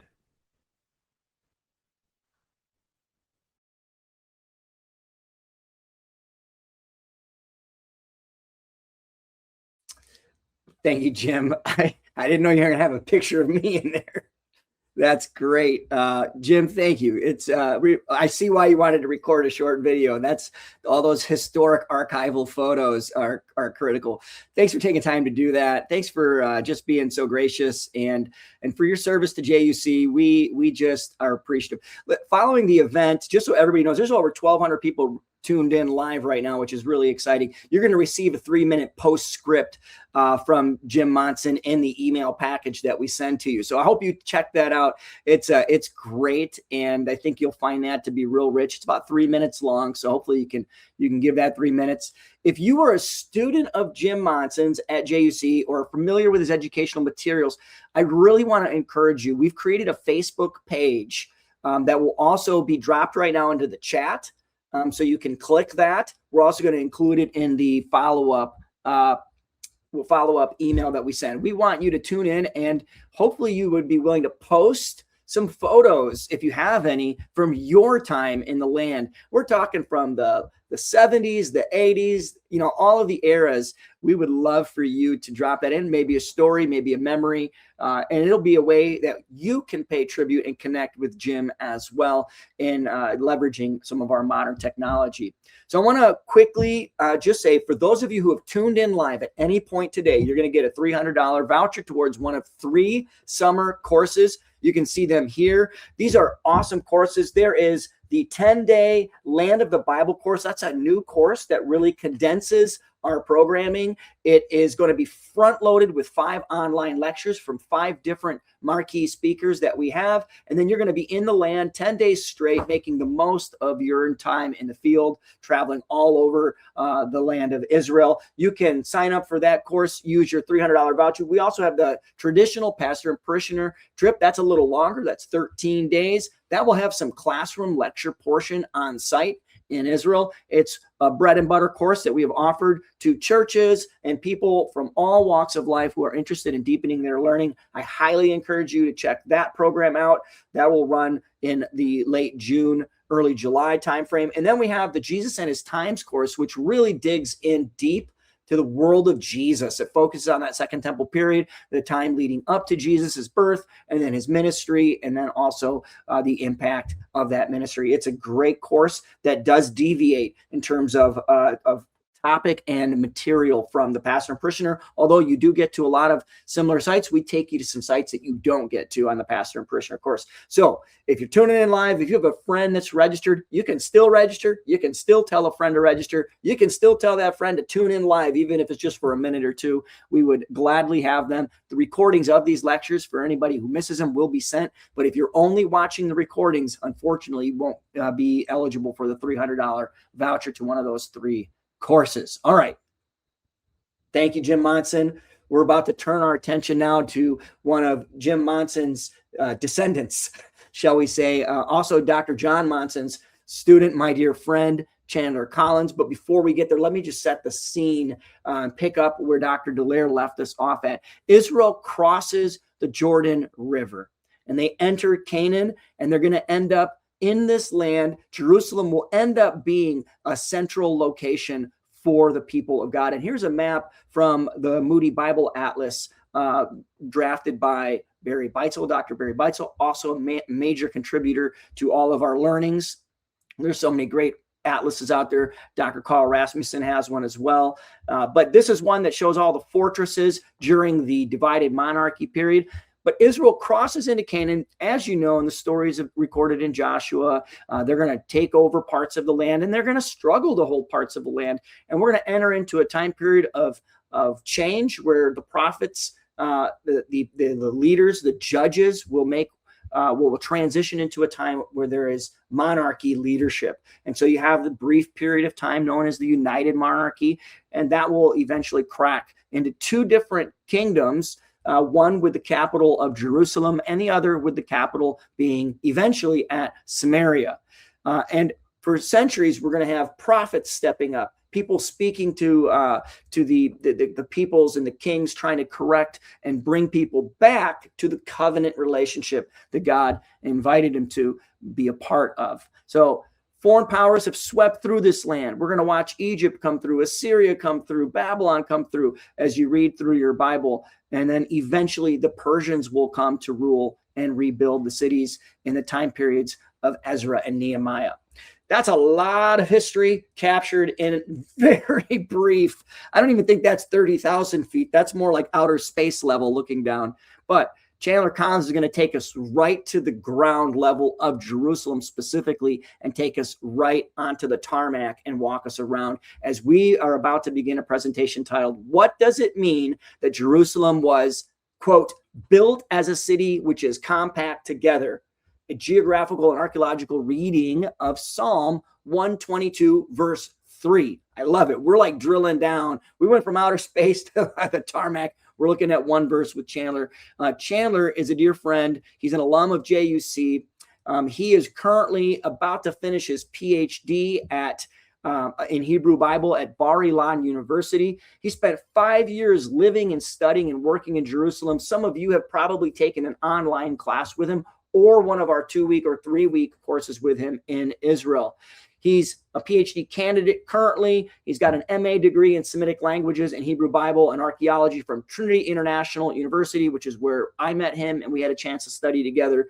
He's a faculty member and former dean of administration to our university, JUC. Chandler also serves with ARC Jerusalem and an NGO dedicated to preserving at-risk cultural heritage. He's currently living with his family in Grand Rapids, Michigan, and he enjoys foraging, if you follow him on Facebook, and gardening in his free time. You'll get a good dose of that. So welcome, Chandler. Thank you for taking time and teaching our courses at JUC. We're really excited about your presentation today. Please help me welcome Chandler. I want to extend a warm welcome to everybody watching today. I truly feel honored and I'm excited to be a part of this year's online seminar. Let's begin by reading Psalm 122 together. This is in the New International Version. A song of ascents of David. I rejoiced with those who said to me, "Let us go to the house of the Lord." Our feet are standing in your gates, Jerusalem. Jerusalem is built like a city that is closely compacted together. That is where the tribes go up, the tribes of the Lord, to praise the name of the Lord, according to the statute given to Israel. There stand the thrones for judgment, the thrones of the house of David. Pray for the peace of Jerusalem. May those who love you be secure. May there be peace within your walls and security within your citadels. For the sake of my family and my friends, I will say, peace be within you. For the sake of the house of the Lord our God, I will seek your prosperity. In this talk, I'll be discussing the third verse of this psalm, a line that describes Jerusalem as a city which is built compact together. For millennia, these words have been cherished by many readers of the Bible and pilgrims who've traveled to Jerusalem. They echo something familiar and unique about the city, which at the same time proves to be elusive and obscure. What does it mean that Jerusalem was built compact together, bound firmly together, or any number of other renderings we encounter in various English translations? A survey of the ancient manuscripts and modern commentaries shows that there is some confusion surrounding this phrase. In this presentation, we'll explore what Psalm 122, verse 3 communicates about ancient Jerusalem.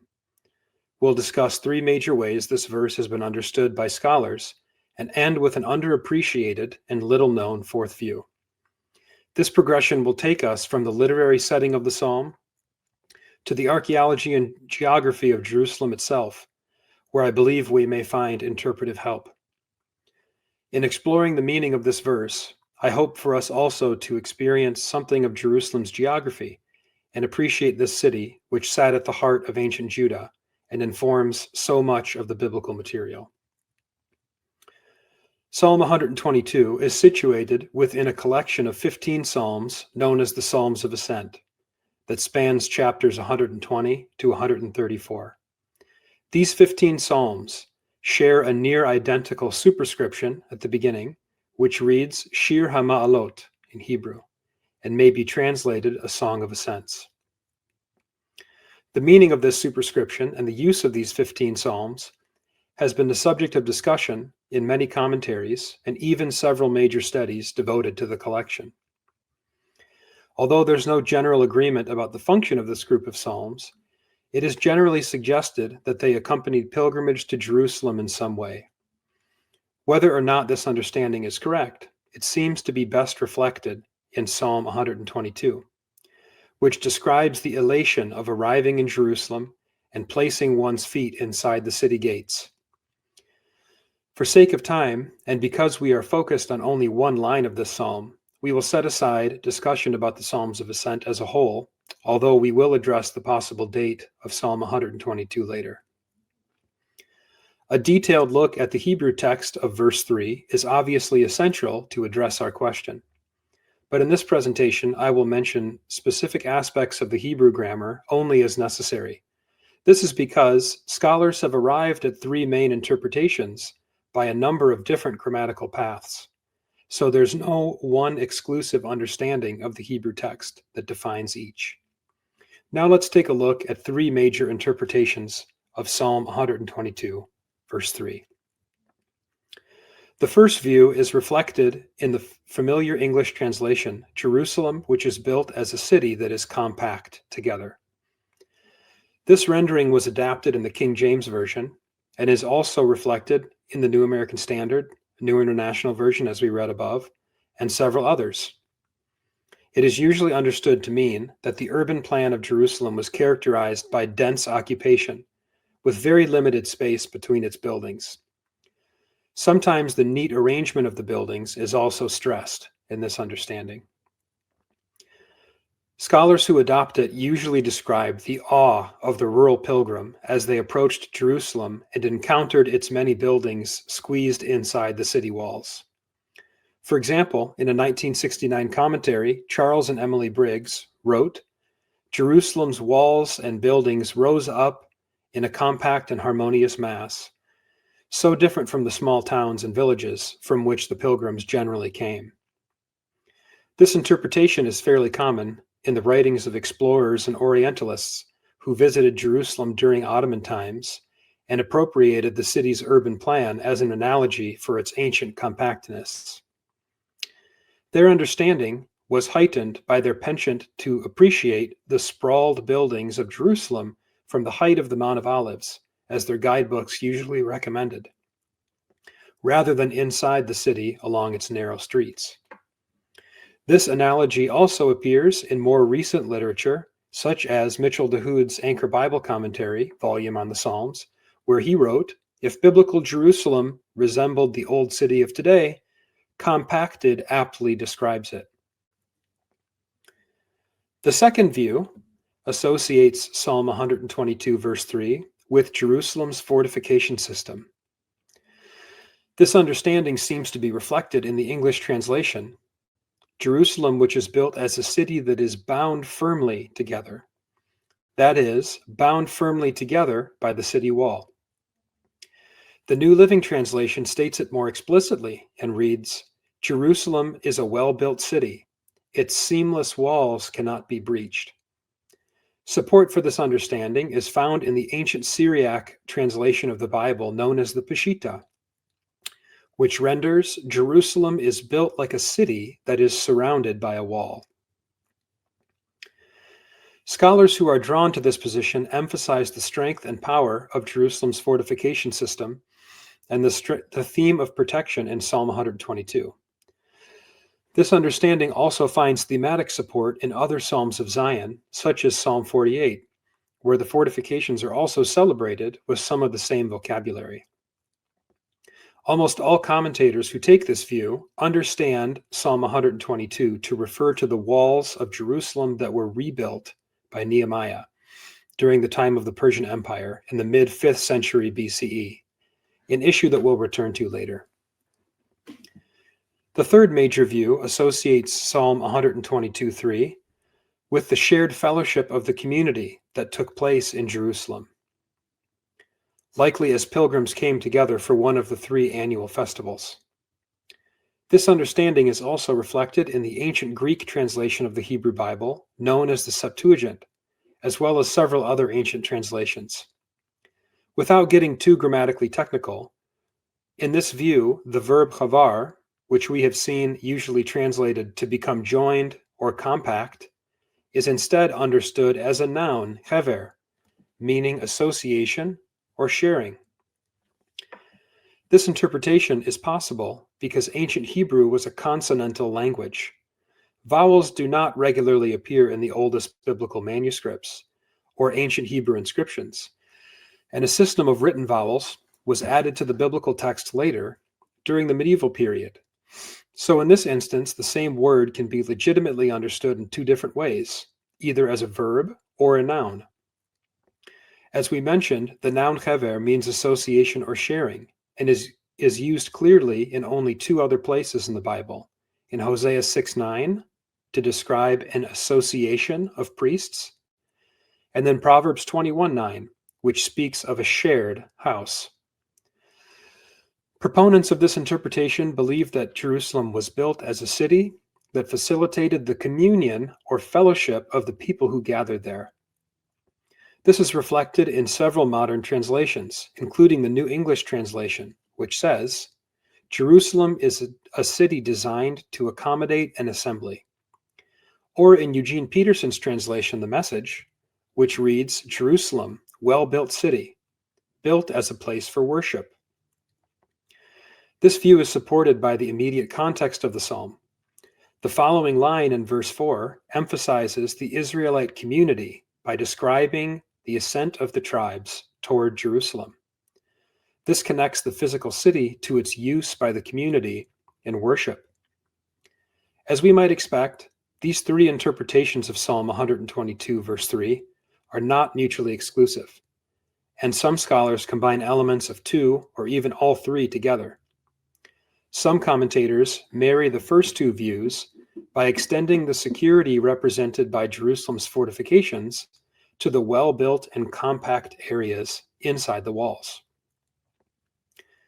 Other scholars merge elements of interpretation number 3, the idea that Jerusalem was a place for the gathering of the community, with either of the first two views that are focused on architecture. They see a connection between the strength of Jerusalem's looming and compact architecture in verse 3 and the community of Israelite tribes in verse 4, who arrive at the city in masses of pilgrims. In this understanding, there is fluidity between the human and architectural masses as one blends into the other. The unity of the people mirrors that of the city. Some English translations of verse 3 reflect the possibility for a variety of interpretations, such as the Jewish Publication Society's rendering, Jerusalem built up, a city knit together. There is much to commend in each of these interpretations. Any of them, either alone or in combination with each other, may indeed explain the details about Jerusalem in Psalm 122:3. However, some limitations of each one do stand out.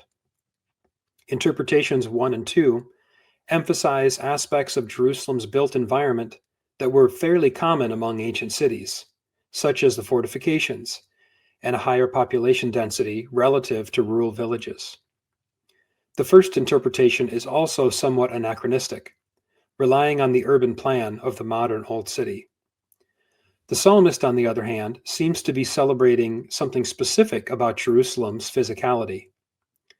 Other references in the psalm celebrate unique features of the city, such as the Temple of Yahweh, which appears in the first and final verses of the psalm, and the thrones of the house of David. Regarding view number 3, the appearance of the verb to build, or Hebrew banah, in verse 3, seems to suggest that the psalm is describing a physical aspect of Jerusalem rather than referencing the community that gathered there.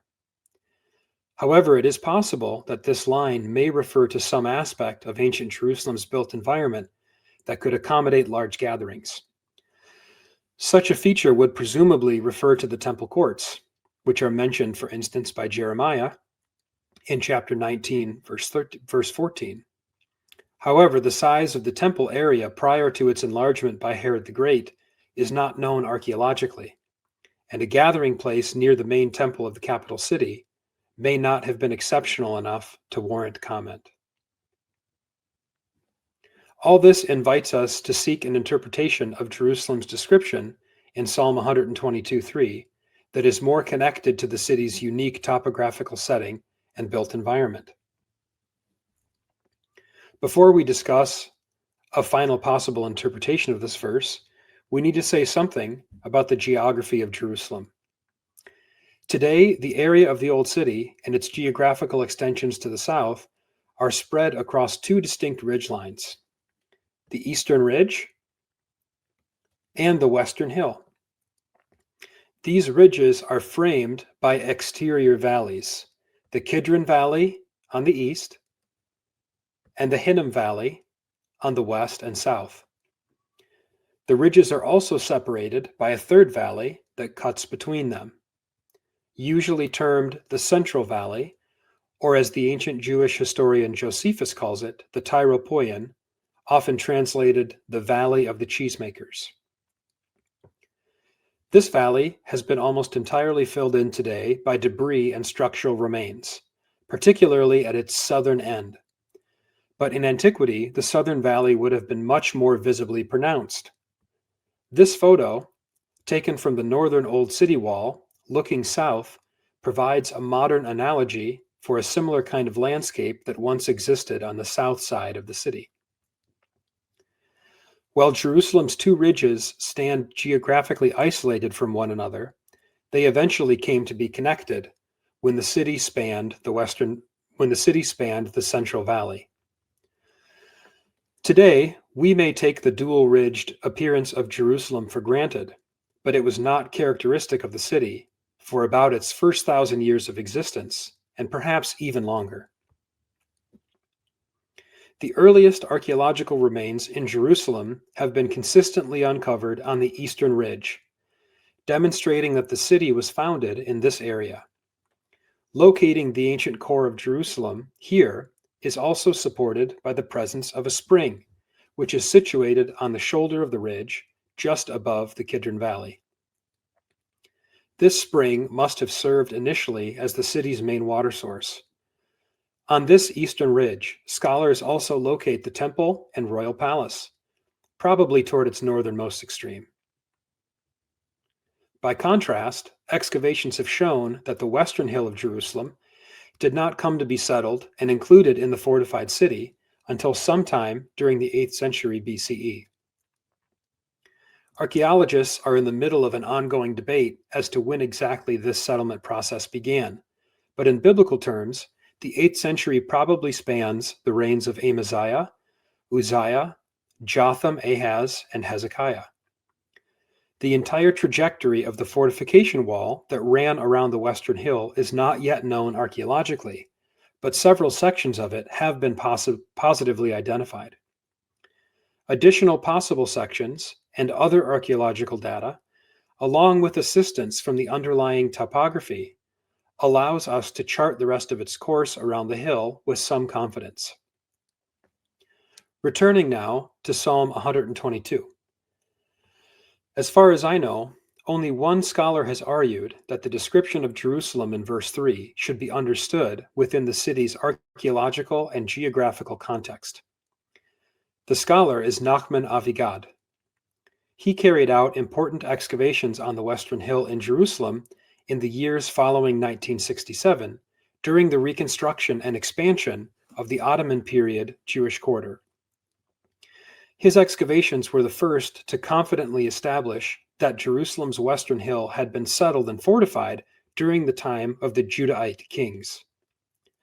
Several structures from this period were uncovered on the Western Hill, but the key piece of evidence was a fortification wall known popularly today as the Broad Wall, or as I prefer, Avigad's Wall, which we saw on the previous slide. This fortification demonstrates that the city had spread across the Central Valley and onto the Western Hill during the time of the Judahite kings. Avigad wrote that in his opinion, the new settlement on the Western Hill initially developed in geographic isolation and had no clear connection to the mother city on the eastern ridge.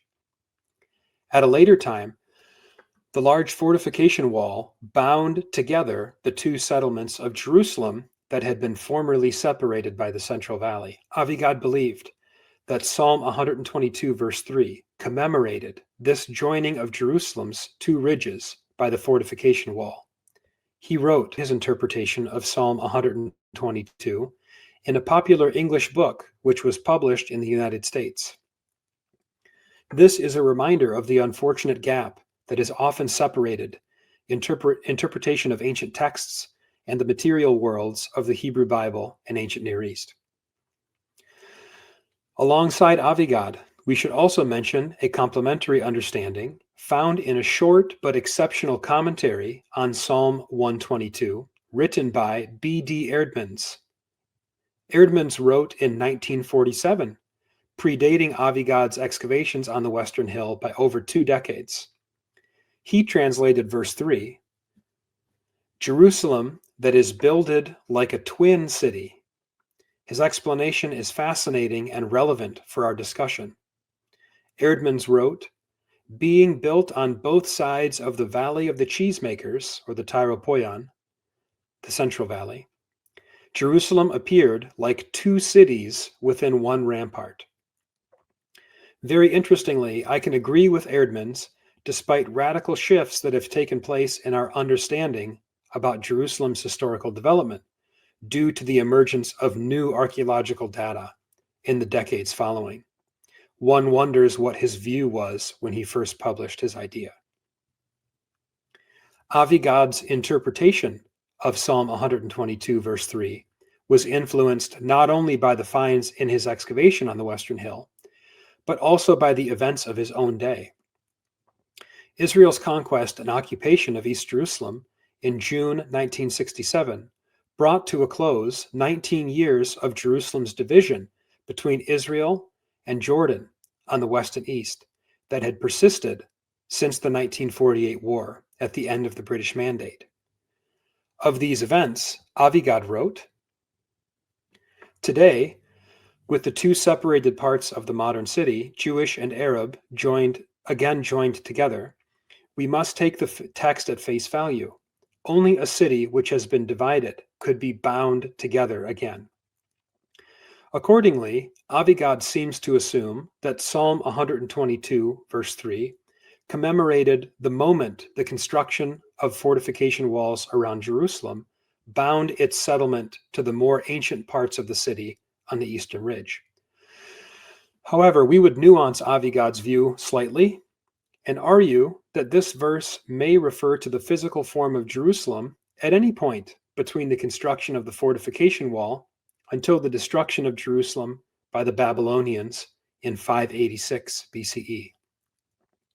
This is because, although the settlements on Jerusalem's two ridges were connected by a fortification wall, it seems that built continuity between them was never established inside the wall. It is true that some remains of architecture from the time of the Judahite kings, or what archaeologists refer to as the Iron Age II period, have been found in places on the slopes of the Central Valley. However, we would make two observations about this context. The first is that virtually no built remains have been found on the eastern slope of the Western Hill across several different excavations that have taken place here.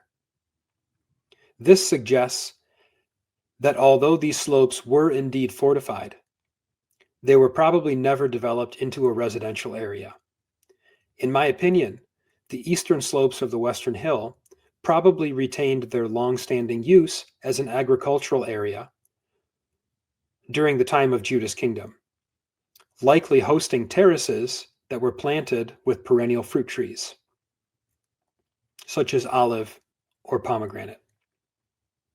The second observation is that further north, near the northeastern edge of the Western Hill, in the area of the modern Western Wall Plaza today, a steep vertical cliff is observable in the topography. Although its appearance was accentuated in later historical periods, evidence suggests that a steep slope existed here as well during the time of the Judahite kings.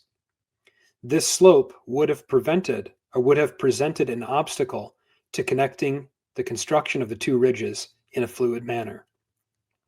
In other words, as best as I can tell, a visible gap probably always existed between Jerusalem's settlements on each ridge.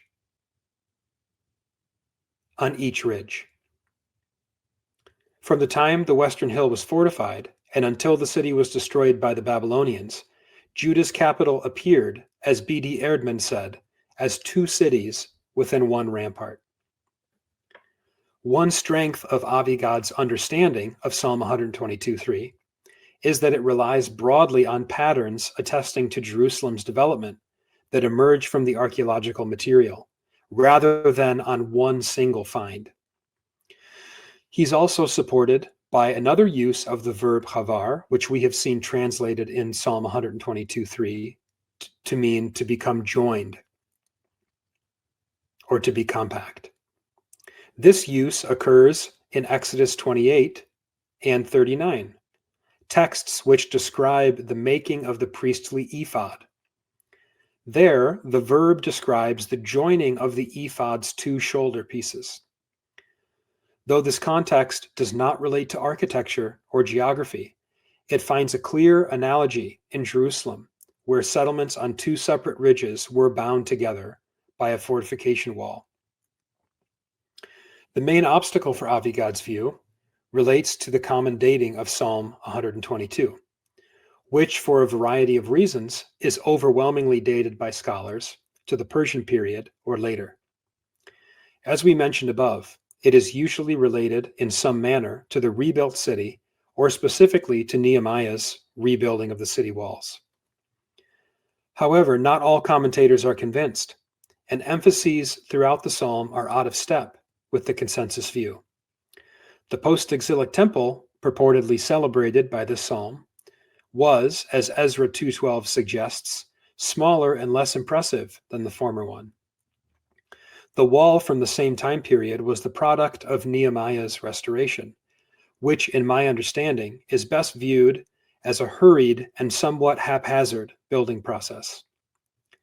The psalm also refers to palaces when we have no textual or archaeological evidence that such buildings existed in Jerusalem between the Babylonian destruction and the late 2nd century BCE. In fact, the common interpretation which pictures the rural pilgrim's awe at a well-built city does not fit at all with what we know of Persian Jerusalem. While we cannot definitively rule out a date for Psalm 122 in the Persian period, this depiction of Jerusalem set in such a context would be largely nostalgic, hyperbolic, or ideological. Presupposing an 8th century or more likely 7th century BCE setting for the original composition fits the context and themes of the psalm much better in every case, while also allowing for possible editorial reshaping of the psalm later. Updates could have been carried out during the formation of the Psalms of Ascent collection or of the Book of Psalms as a whole. It's also possible that Psalm 122 may have been composed during the Babylonian exile on the basis of the living memory of pre-exilic Jerusalem. Either historical setting would allow for Avigad's view. All due caution is advised when suggesting a relationship between archaeological finds and the biblical text. The visceral and tactile nature of excavated material has encouraged interpretations of text which ignore ambiguities in the Bible. Likewise, seemingly straightforward statements in ancient texts can promote false confidence in archaeological interpretations. We nonetheless find Avigad's interpretation of Psalm 122, verse 3, to be consistent with the features of the text and the archaeology of Jerusalem. It also alleviates a number of problems in the interpretation history of Psalm 122:3. Modern commentators and ancient translations tend, as we saw, to generalize the built nature of Jerusalem described in the psalm, while other works tend to spiritualize it. In our view, the confusion surrounding verse 3 is related to the fact that ancient manuscripts and translations were produced outside Jerusalem at the time of the monarchy of Judah, and were therefore unable to relate the physical description of the city in the text with its contemporary appearance. Jerusalem's growth onto the Western Hill and its fortification must have had a major impact on the way Jerusalemites reflected on the meaning of their own geography. However, the Bible is strangely silent about this major shift in the city's urban plan. If Avigad's interpretation is correct, then Psalm 122:3 is a rare text which acknowledges the reality of Jerusalem's Western settlement prior to the Babylonian destruction. We may say the psalm even celebrates its contribution in establishing the city's dual-ridged urban geography that continues to characterize it even today. Whether or not you find this presentation compelling, I hope it encourages us that there may yet be new insight to glean about Jerusalem when we consider how texts describing the ancient city interacted with its unique geographical setting. Thank you, Chandler, for that great presentation. I always love listening to you talk about Jerusalem. Some of my favorite moments in Jerusalem have been with you walking through in one of your courses and just seeing how much you know from top to bottom the archaeological layers and the impact that explorers have had. It's really interesting to think about that psalm being perhaps written during a pre-exilic moment, if it truly is celebrating and commemorating the spilling over of Jerusalem onto the western slopes of the city. So thank you for that. Thank you for all the pictures and for helping us think about that and taking us really down into the nitty-gritty of Jerusalem. Appreciate you and your time. We will be joined by Chandler and Dr. Dallaire, as well as Dr. Rasmussen at the end of this morning's presentation, or this afternoon or evening, wherever you're at. And we're going to get a chance to just ask them questions. Many of you have chatted in so many great questions. We're starring them and capturing them. I'll go back to that question, true or false. Jerusalem during the Judahite period developed over time, with fortifications later connecting different parts of the city. Hopefully you know the answer. It is true. Indeed, that was hopefully made very clear and simple if you weren't aware of that. These courses that we'll offer this coming spring and summer, the ones in May, June, and July that you get a $300 voucher to, we get to spend a lot of time in Jerusalem, bobbing around through the town. We're going to be in the hustle and the bustle of the old city. It is, people ask, how is it going? Is tourism picking up? Indeed, it is. We already have 200 people registered for our courses in the next 6 months. We have students in residence. We've never closed during the season of the war. Obviously, many people had canceled their plans to go, understandably so. But it's a season right now where things have returned to some form of stability. And we have been able to join many other groups now that are in the field. Still not packed yet, but in fact, it's like the perfect time to go because it's not getting packed yet. Sometimes it's a little bit difficult to be there when there's so many people there. But we hope you'll consider joining us this summer on one of those courses, Land of the Bible, Pastor and Parishioner, or Jesus and His Times. Also, just so you know, because we had that hiccup in the middle there in the Frozen, we are going to send you Chandler's full presentation recorded without the hiccup. So that way you can review it if you would like to see it again. We will send obviously the whole recording of the seminar, which will have the hiccup, which is fine. That's the way it goes sometimes.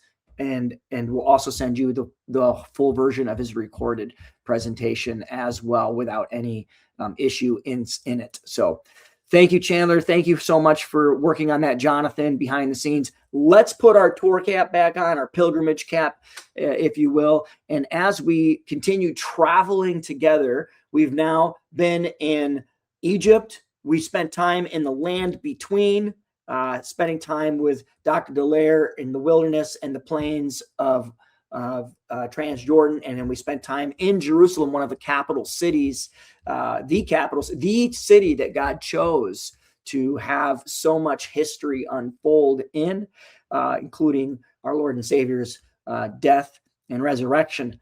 And now we're going to turn our attention to the next era of the biblical text, the New Testament post-Jesus, where we have people now taking the gospel from Jerusalem to the ends of the earth, to Samaria, to Judea, and then to the ends of the earth. And indeed, we're going to be in some of these, quote, ends of the earth places of the New Testament period with one of our own, Dr. Carl Rasmussen. And for those of you who don't know, Dr. Carl Rasmussen is a longtime friend and instructor of JUC, also an alum. He overlapped many years with Jim Monson, and back in the 60s, 70s, and 80s, he has been a rock star instructor, and I'll introduce him a little bit more in a minute, but let's put our guide cap on and take Paul's missionary journeys. We understand that they trace the unfolding of God's redemptive plan as the gospel moves beyond Israel into the Gentile world. Beginning in Jerusalem, Paul carries the message of Jesus into the cities dominated by Rome's power, places where loyalty to Caesar and others was not only political, but deeply religious as well. In synagogues and marketplaces, among temples and imperial altars, we watch as Paul, author of so many texts in our New Testament, proclaims a radical confession: Jesus is Lord. A declaration that directly challenges the imperial cult's claims that actually Caesar is Lord. Traveling through the regions of modern-day Turkey and Greece, Paul encounters communities steeped in Greco-Roman culture, where public religious honor to the emperor was expected. Yet in this environment, he plants churches over and over again. And we watch these churches blossom and wrestle with things in life. These people began to form new identities, not defined by the empire, but by the kingdom of God. And his journeys reveal the courage of early believers who embraced this gospel message in the shadows and the challenges and the dangers of imperial power, demonstrating that God's plan of redemption is extended to all peoples who are interested. So without further ado, as he begins his presentation on our Turkey and Greece sector of the Bible, quoted the early church's encounter with the Roman imperial cult, we're going to go ahead and introduce Dr. Carl Rasmussen. He's professor emeritus at Bethel University. He holds a PhD in ancient Near Eastern studies from the Dropsy University, along with degrees from Trinity, my alma mater, Evangelical Divinity Seminary, and also Chandler's. He served as dean and instructor at the Institute of Holy Land Studies, now Jerusalem University College, and he's taught biblical studies at Bethel University for nearly 3 decades. Dr. Rasmussen has numerous study tours in the biblical world, spending over 16 years in regions such as Israel, Turkey, Greece, Jordan, and Egypt. He's the author of the Zondervan Atlas of the Bible and the Essential Bible Atlas, as well as many other works. He's a featured lecturer often in Encountering the Holy Land, and he's editor for the modern edition of Haley Bailey's handbook. He also founded, and this is great, I love this site, holylandphotos.org. It provides tremendous imagery, and it's for anybody. If you're teaching or preaching, I encourage you to check out holylandphotos.org. Again, holylandphotos.org, providing images and commentary on biblical sites. So without further ado, help me welcome Dr. Carl Rasmussen as our final speaker today. And remember, we'll have a roundtable following this. Thank you, Dr. Rasmussen. This is Carl Rasmussen, inviting you to join me in this visual exploration today. I've had the privilege of teaching many years in the lands of the Bible, and the visual presentation is based upon some of my studies in relationship to my teaching, and I have the privilege of sharing that with you. We're going to be talking about the spread of the gospel in the first century. We'll be thinking a little bit about, towards the end of our presentation, of life in the land of Israel, but we will be primarily dealing with the Roman world in the area of modern-day Turkey, Greece, a little bit in Italy as well. We'll have the opportunity to look at slides of buildings, coins, artifacts like that. So fasten your seatbelts, and I hope that you enjoy the journey. This visual exploration is going to focus on the imperial cult in the Roman world, which was very prevalent throughout the whole of the Roman world, both eastern and western portions. The other Sunday, my pastor in our local church was preaching on Romans, and he came to the passage which said to the church at Rome, "Confess with your mouth that Jesus is Lord." And he went into a little bit of what this might have meant to a Jewish believer in Rome, in the idea of being based upon the Old Testament. But there's also some overtones that would have probably resonated a bit different for people living in Rome. And it's some of those overtones that I'd like to explore with you today. And so this visual presentation will focus on those things that I've mentioned. We're going to be talking about a huge number of emperors today. I've listed some of them here, beginning with Julius Caesar, who died in 44 BC. We'll be talking about Augustus, the emperor when Jesus was born, Tiberius, who was emperor during Jesus's ministry, Caligula and Claudius, during whose time Paul ministered. Nero will be mentioned, John in the days of Domitian down here. And so you can see the sweep will be considerable, but I think that you'll enjoy it. I'd like to begin with a coin. This coin was issued after the death of Julius Caesar, who died in March 15th, 44 BC. And that summer, there were some games that were held in Rome in his honor. And at that time, a comet appeared for some 7 days. And this coin shows what the comet actually looked like. Over here on the right side, you can see the tail of the comet as it sticks up in the air. Those of you who might have been around during the appearance of Halley's Comet will recognize this. On the other side of the coin, or the head, the obverse of the coin, the picture of Caesar, that is Caesar Augustus. And near the comet, you can see the 2 words. The first word on the left-hand side is the word for divine, and the second word is Julius. And at that time, Octavian said, this comet is actually Julius Caesar ascending to be with the gods. And if Julius Caesar ascended to be with the gods, what did that mean? Well, think about it. This man, Octavian, was the adopted son of Julius Caesar. Therefore, if Caesar, that is Julius Caesar, had ascended to be a god, the ruling emperor was actually a son of a god. And so this coin was part of the imperial propaganda at the beginning of the reign of Octavian / Augustus. Besides that, since we're in Rome, you'll remember that Titus had become emperor after Vespasian. He's famously remembered as the destroyer of Jerusalem. And at the beginning of the rule of his brother Domitian, the famous Arch of Titus was built in Rome around AD 82. Most famous part of the arch is, of course, the carrying of the booty from Jerusalem, the candelabra or the menorah. There might be some accoutrements from the temple precincts here over on the right-hand side as well. But one of the interesting things, another interesting thing about the arch is that if you look up at the peak of the arch, it's very interesting what you'll see there. What is there is an image of Titus. You can see his head, and he is being carried by an eagle. He's riding on the back of an eagle, and he's ascending to be with the gods.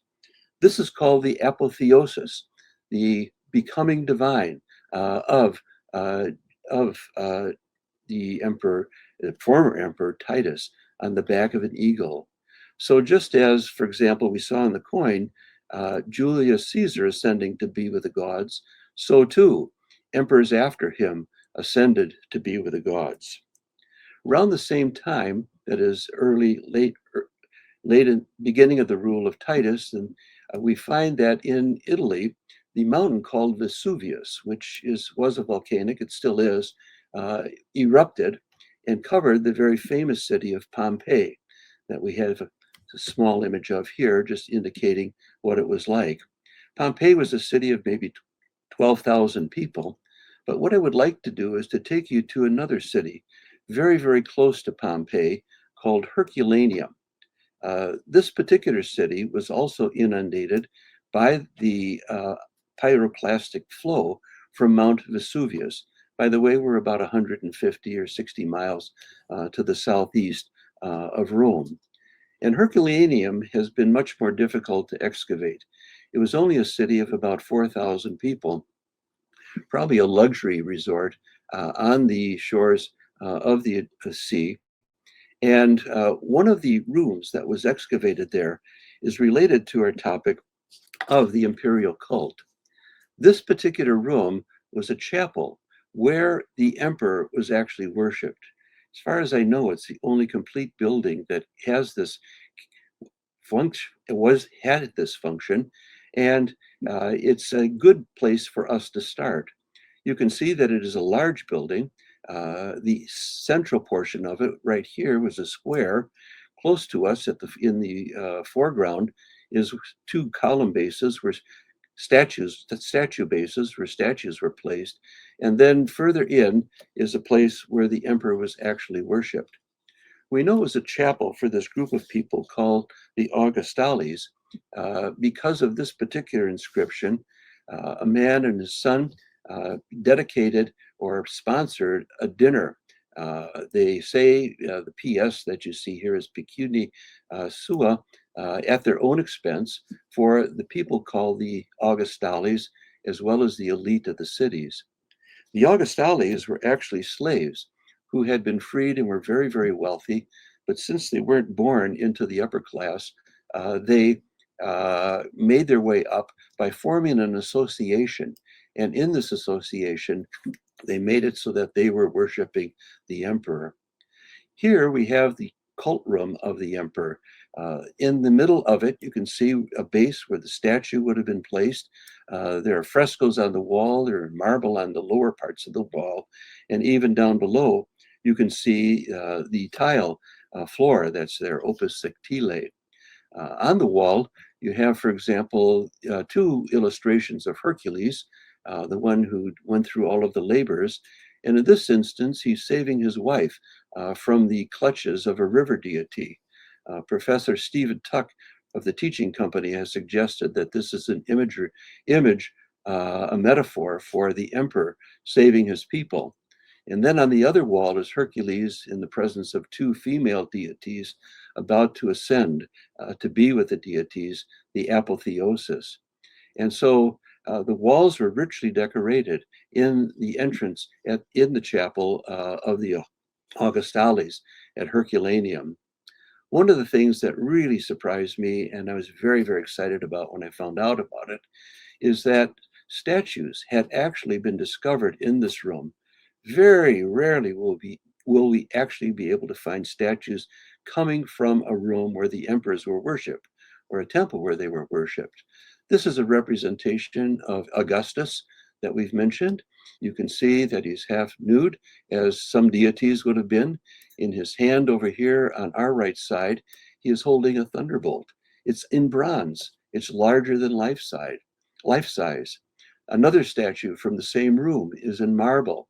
And then just thirdly, of the choices we have Claudius as a deity in heroic nudity. And so we're able to populate this room from Herculaneum with frescoes, images of the emperor, and we know how it was used in the worship of the emperor here at the city of 4,000 people. The next city I'd like to take you to is very close to several of the cities mentioned in the book of Revelation. In the upper right-hand quadrant, you can see Philadelphia. In the center of the image, you can see Laodicea, the seventh of the churches, with Colossae nearby, Hierapolis just very close by. All of these are mentioned in the Bible. But the city I'd like to take you to is called Aphrodisias, the one in the lower left-hand quadrant. It's about 30 miles from Laodicea. Here at Aphrodisias, the name comes from Aphrodite, they constructed a huge temple area to honor the Roman emperors. This temple area was under construction and building and adding to from the days of Tiberius. Remember, he was the emperor during Jesus's ministry, all the way through Nero. We're looking from where the temple would have stood. The courtyard that you see here is almost the length of a football field. And over here on the left-hand side, you can see the lower of 3 levels where there were openings and there were rooms. The next level up, there were reliefs of the deities. And then above that were reliefs of deities and also of the royal family. That's why it's called the Sebastian, which means the royal family is being honored here. So these people at Aphrodisias were very, very much involved in the imperial cult, the idea of worshiping, the idea of honoring the emperor. This is a reconstruction of one of the sections of it, and you can see some of the reliefs. Some 80 of 200 reliefs have actually been recovered, and these are now on display in the museum at Aphrodisias. Wow, take a look at this. This is the Emperor Claudius in divine nudity with a billowing drapery around his head and shoulders.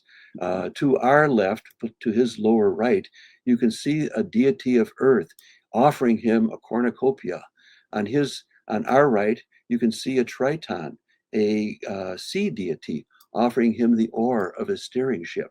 The representation here is of the Roman Emperor Claudius being the god of both earth and sea. Another of the reliefs, you can see Nike over here on the left-hand side carrying a trophy, a war memorial in her arms. On the right, you have Claudius with his warrior's helmet on, again in divine nudity, and Britannia represented by a female down here being conquered. In other words, Rome controls all. Claudius is being crowned by his wife, Agrippina. And on our right is a headless deity. This is probably Roma crowning Claudius. The idea is that he is receiving a crown that's called the oak wreaths. And on this crown, it was given to people who had saved their city. And the idea behind it is that Claudius was indeed a savior. Here's her son, Nero, being crowned with the oak representation crown as well, this way in his military garb. Since many of you have been to Israel, I thought this statue base might be of particular interest. Among the remains are some 40 different statue bases that indicate places that were under Roman control. And this one actually says in Greek, the ethnoi, that is the people, and the Judeoi down here, the people of Judea that were under Roman control.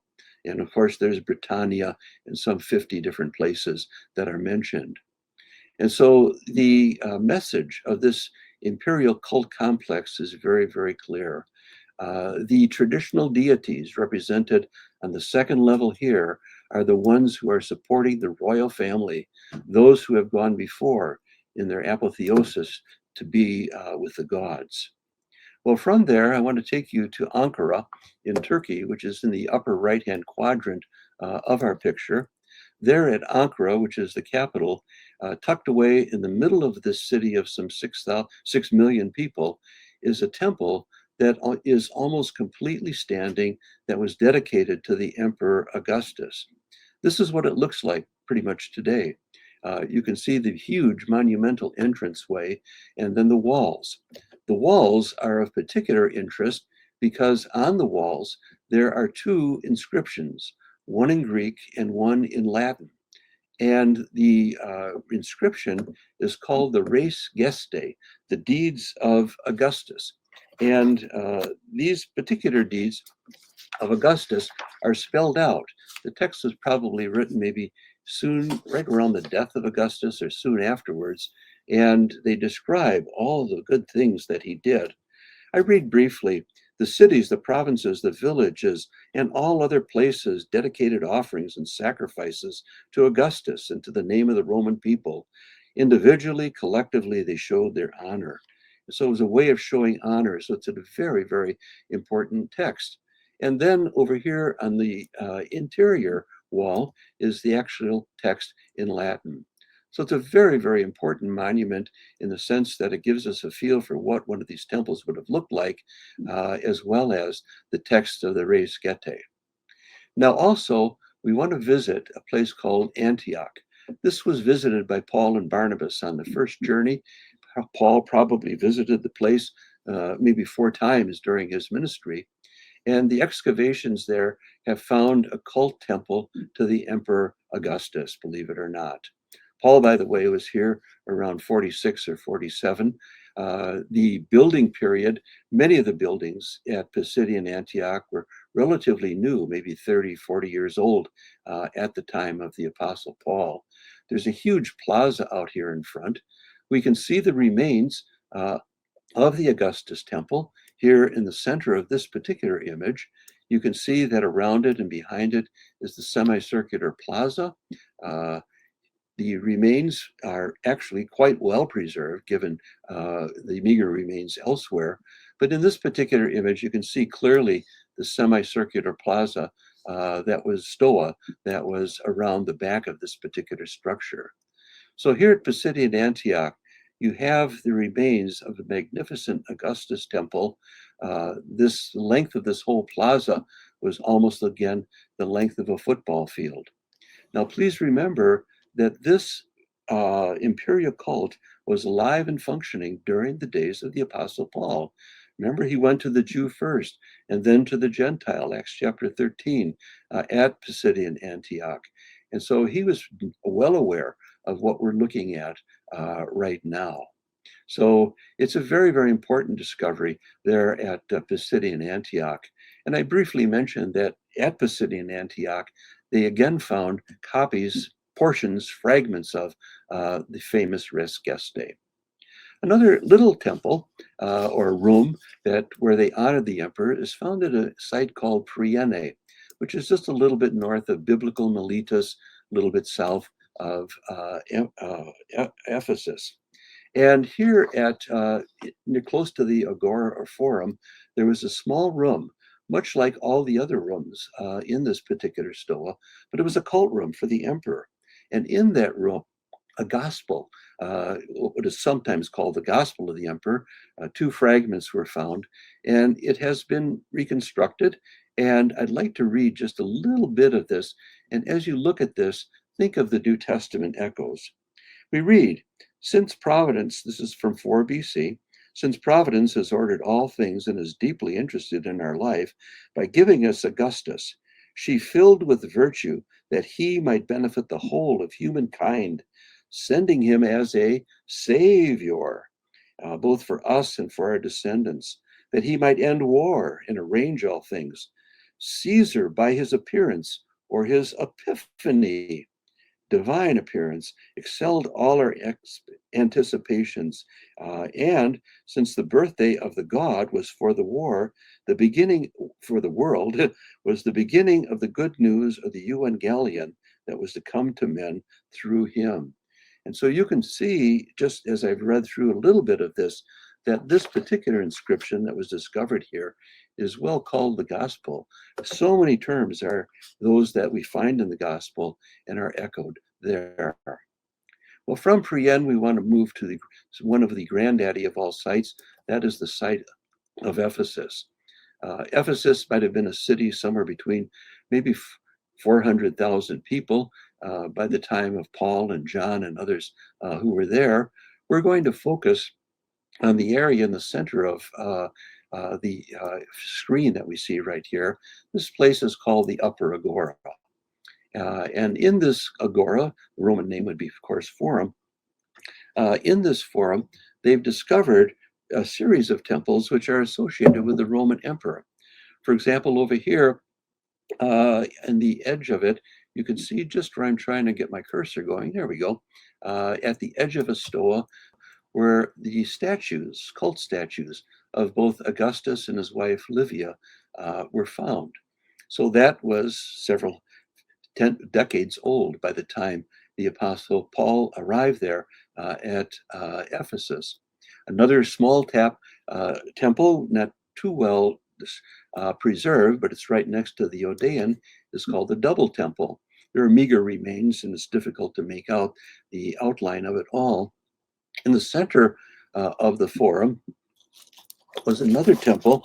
This particular temple is called the State Agora Temple, and the foundations of it have been discovered, but nothing of the superstructure. Here on the lower right-hand quadrant, you can see some of the remains of that particular temple. Well, we move from the days of Augustus here to the days of Domitian down here. And during his time, tradition has it that the apostle, the writer of Revelation, he was the one who sent him to the island of Patmos. In any case, Domitian built a huge platform over here on the left-hand side of the screen. It's called the Temple of the Flavian Sebastoi. That is his family name, as well as to the family, probably to Domitian. The foundations of this still remain. You can see them over here on the right-hand side of the image. I'm trying to highlight just a little bit of it there. It's a huge, huge platform that is clearly visible from above. And in the excavations, they found remains of a sacrificial altar and a huge statue of either portions of a statue of either Titus / Domitian. They're not quite certain who it is. I think recently they suggested more Titus than Domitian. That might have been some 23 feet tall. So it was a huge temple. So up here in the upper forum or upper agora, many, many temples dedicated to Augustus and his successors. And then down closer to where the lower forum is located, the lower agora. From the upper agora, we're going to head down into the heart of Ephesus to where the lower agora was located. And at the entrance to this, there was a gate that was dedicated by two slaves who had been freed, like the Augustales had been freed. And they built this gate in honor of Augustus. And in the archway of this particular gate, the Emperor Augustus is called the Son of a God, the High Priest. And so Paul would have passed through this some 50 plus years later. Well, from Ephesus, we're heading a little bit further north to the third of the seven churches. That is the church at Smyrna, the modern city of Izmir. The Turks have been busy excavating this particular site. This is the agora that you see, and it was a 3-story shopping mall area, basically. And in the lower portion of it, called the Cryptoporticus, they have collected a few inscriptions. And there's one in particular that I wanted to just show you, a very brief, small one in Greek. The name of a person is here in the first two lines. And then in the third line, it says Neokoros. Neokoros is the technical name for someone who is in charge of the imperial cult. So this particular elite person was in charge of the imperial cult, or the Sebastian, as you see just below that, the name for the revered or the divine ones. Smyrna, by the way, was a place where there were eventually multiple, three imperial cult temples. Pergamum was the first, Smyrna was the second, and then they went on from there. Well, besides that, as we look from the Agora up towards the upper citadel area, it's interesting to note that the Turks are busy excavating this area, and they have found remains of a stadium. I wanted to just talk for a quick second about a man named Polycarp, who was later than the New Testament era, but was martyred in 56. And in the description of this martyrdom, it says that he was taken to a stadium. I used one from Aphrodisias as a visual aid, but as he was being taken, they were begging him, just say Caesar is Lord. I mean, this man is 86 years old. Offer incense to the emperor. No, no, no, I won't do it. And then later on, even the proconsul who was in charge of the whole province of Asia said, Polycarp, have respect to your age and other things.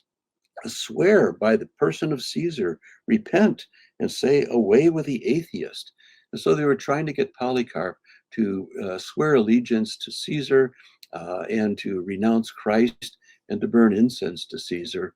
But of course, Polycarp in his famous statement said something like, 66 years I have been his servant, that is Christ, and he has done me no wrong. How then can I blaspheme my king who saved me?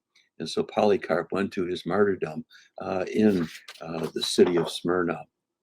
Around the same time, that is but a little bit earlier, around AD 113, there was a Roman, not a Christian, but a Roman who was interested who was the governor of Pontus Bithynia. And this particular person was a man named Pliny the Younger. And he was trying to figure out how Christians should be dealt with because he didn't know what to do with them. And he's writing to the Emperor Trajan, and he says, I tried to have them invoke the gods and to offer prayers and incense and wine to your image that I had brought for this purpose.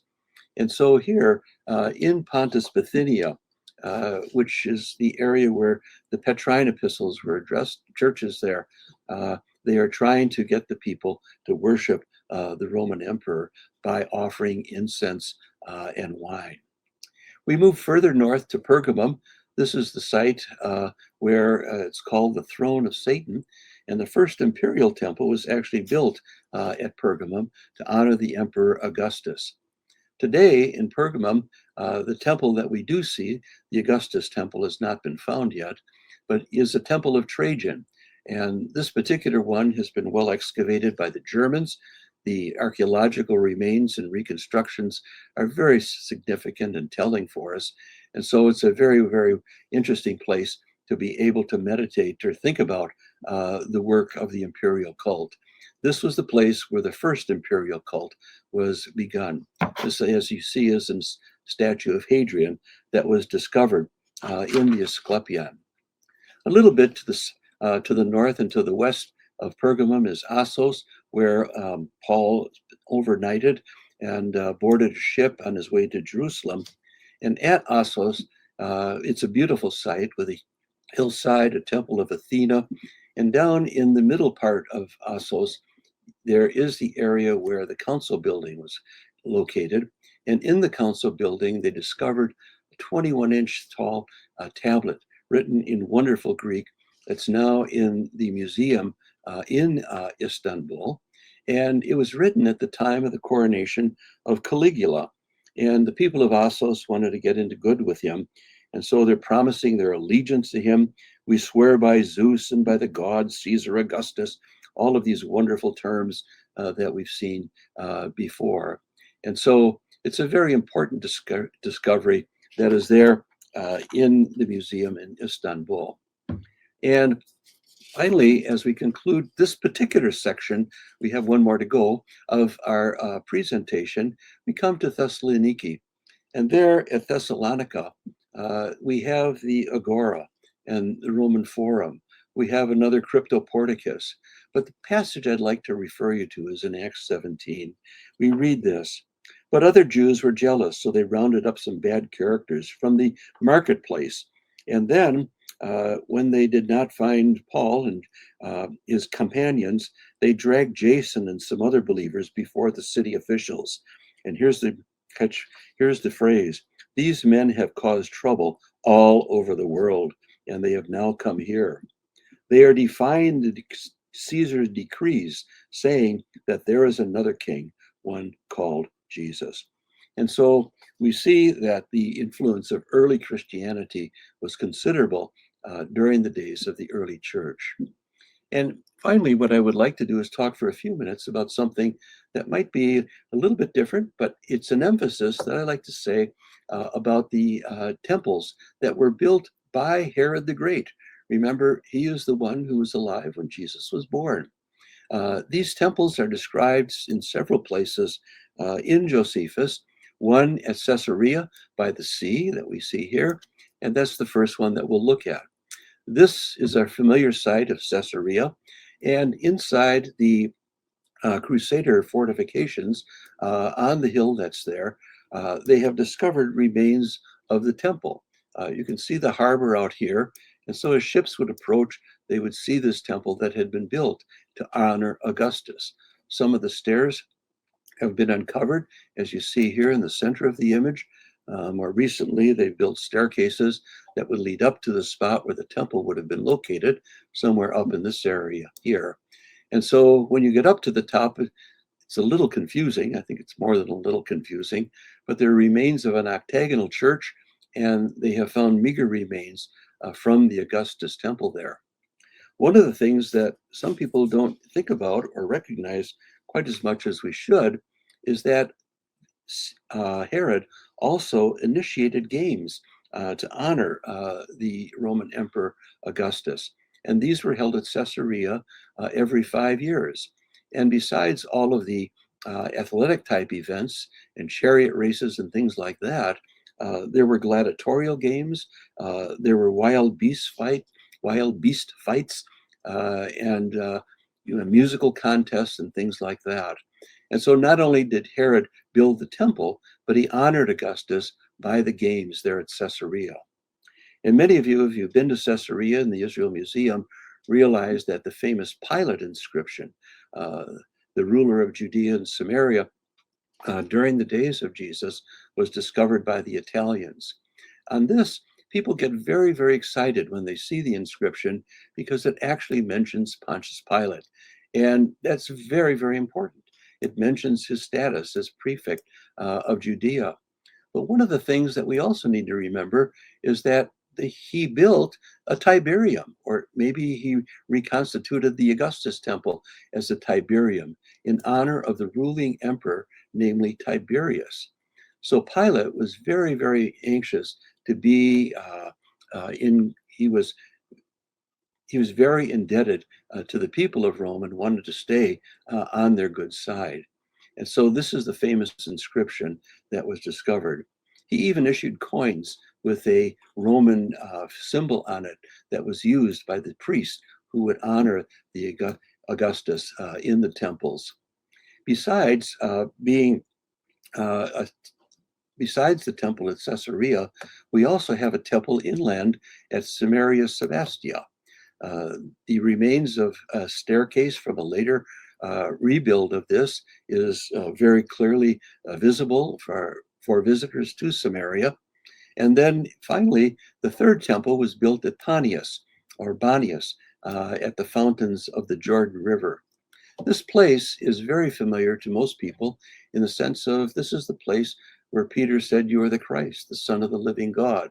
And the water that comes from the rock in the cave that's located over here, that at times was filled with water. We even have a coin from the days of Philip, the Tetrarch, with a picture of the temple that had been built here by Herod the Great at or near Caesarea Philippi. The reconstruction of this area looks something like this. And over here on the left side, in front of the grotto, you can look over here on the left side, is the artist reconstruction of the Temple of Augustus. Well, in recent excavations, they've been working in that particular area to find that particular temple. And as they have been digging down in the cave and the plaza in front of it, they came down upon this big rock that was there. Probably a statue was placed on that. And then in the forecourt of all of that, they have found waterworks and evidence of a huge dining and banqueting area from days later than that of Herod the Great, namely Herod Agrippa II, the late 1st century AD. So it looks like where people thought the temple was located was probably a dining or banqueting area used by Herod Agrippa II. So if the temple's not there, where is it? A good suggestion is at a place called Khirbet Omrit, which is about 2.5 miles to the south of Panias. Omrit has been excavated by Macalester University. They have found Roman capitals that are there. They have come down upon a temple structure where you have a shrine and then 3 builds of temples on top of that. The shrine that was initially built there, this is the staircase that leads up into it.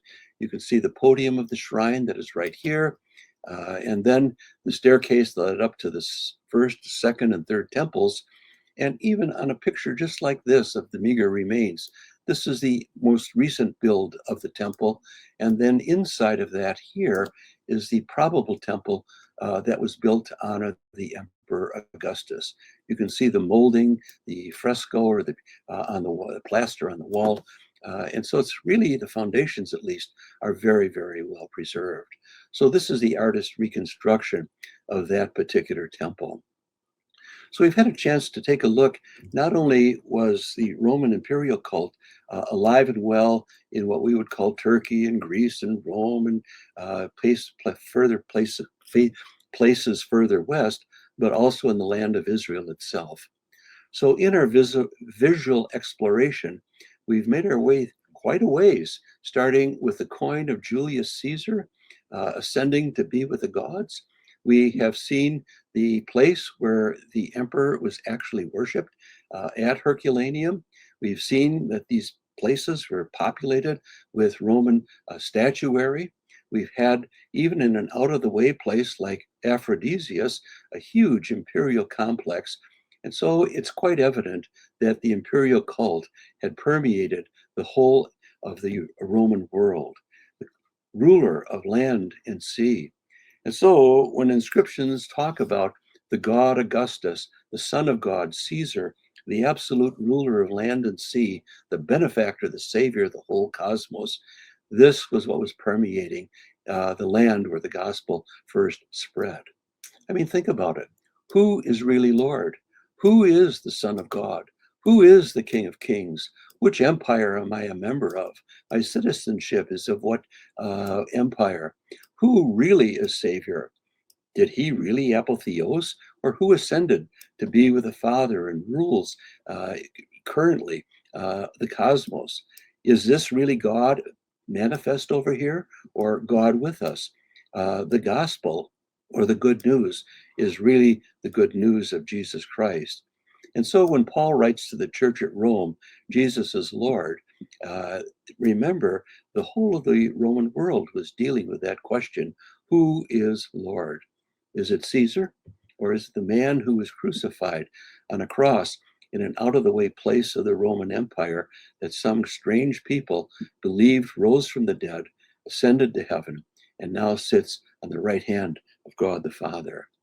And so the contrast is there, and in many ways, peoples around the world are making similar choices in regards to their relationship to the places, governments of the places where they live. So I hope this visual exploration has opened up some new avenues of thought for you. There are many good sources out there, And as you read the New Testament, I hope this will inform your informed reading of God's Word. Thank you.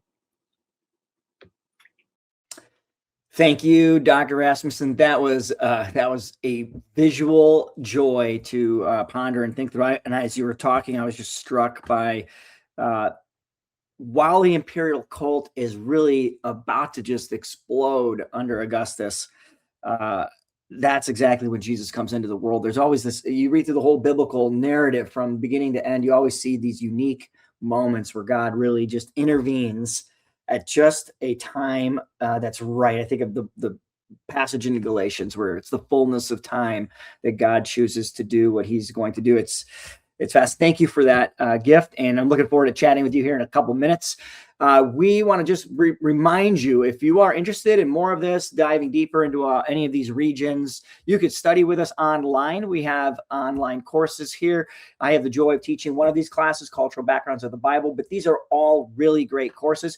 You can take the course without doing the field study if it's not possible for you to travel or make it to the field. So we don't want that to discourage you, but we have some great instructors online. If you are in your biblical Hebrew sequencing and you need to take biblical Hebrew 2, I encourage you to check out Dr. Ellie Paley's class. They're all really, really great. Biblical Archaeology 2, taught by Kyle Keimer, will be wonderful. Hebrew Readings by our Rabbi Eldon Clem. For those of you who are really wanting to keep your Hebrew alive, encourage you to check that class out. And then Dr. Steve Notley is going to be teaching Parables of Jesus and Rabbinic Meshalim, which again, he's also a legacy instructor for us. It's taught many, many years and very fluent and familiar with the Second Temple period and land of the Bible, geography, archaeological things, and so on and so forth. So we also want to remind you of the field studies you could do. There's one to Turkey and then one to Jordan. The Turkey and the Jordan field studies, each respectively, are in May. And then finally, we have the 3 summer courses that you can use your $300 voucher toward. And if you haven't already checked it out, you can scan the QR code for any or all of these if you are interested in learning more. I highly encourage you to do this. Again, as I said earlier, we have people back in the land. We have about 200 students already signed up to go on our courses January through July. We have 14 students right now in Israel traveling through the regions on our 3-week intensive course with Dr. Aubrey McLean. And they're having, aside from some inclement weather, which is always good to have in January, they're having a splendid time. And it was really only one day of rain and hail. But hey, we welcome it. We're JUC tough. And it's a great thing to happen. So without further ado, we're going to jump into the roundtable discussion with Chandler, Helene, and also Carl. I will facilitate. Thank you to all of you who have participated by chatting in questions. We've been filtering through that, trying to highlight duplicates and things like that. As I said earlier, Jim Hoffmeyer's in Egypt teaching a course, so he's not going to be able to join us live. I'll pinch hit for the Egypt questions as we get to those, but I'd love to welcome back Helene, Chandler, and Carl. Good day. How are you? Very fine. Thank you. We're missing Chandler. There he is. Chandler's coming in.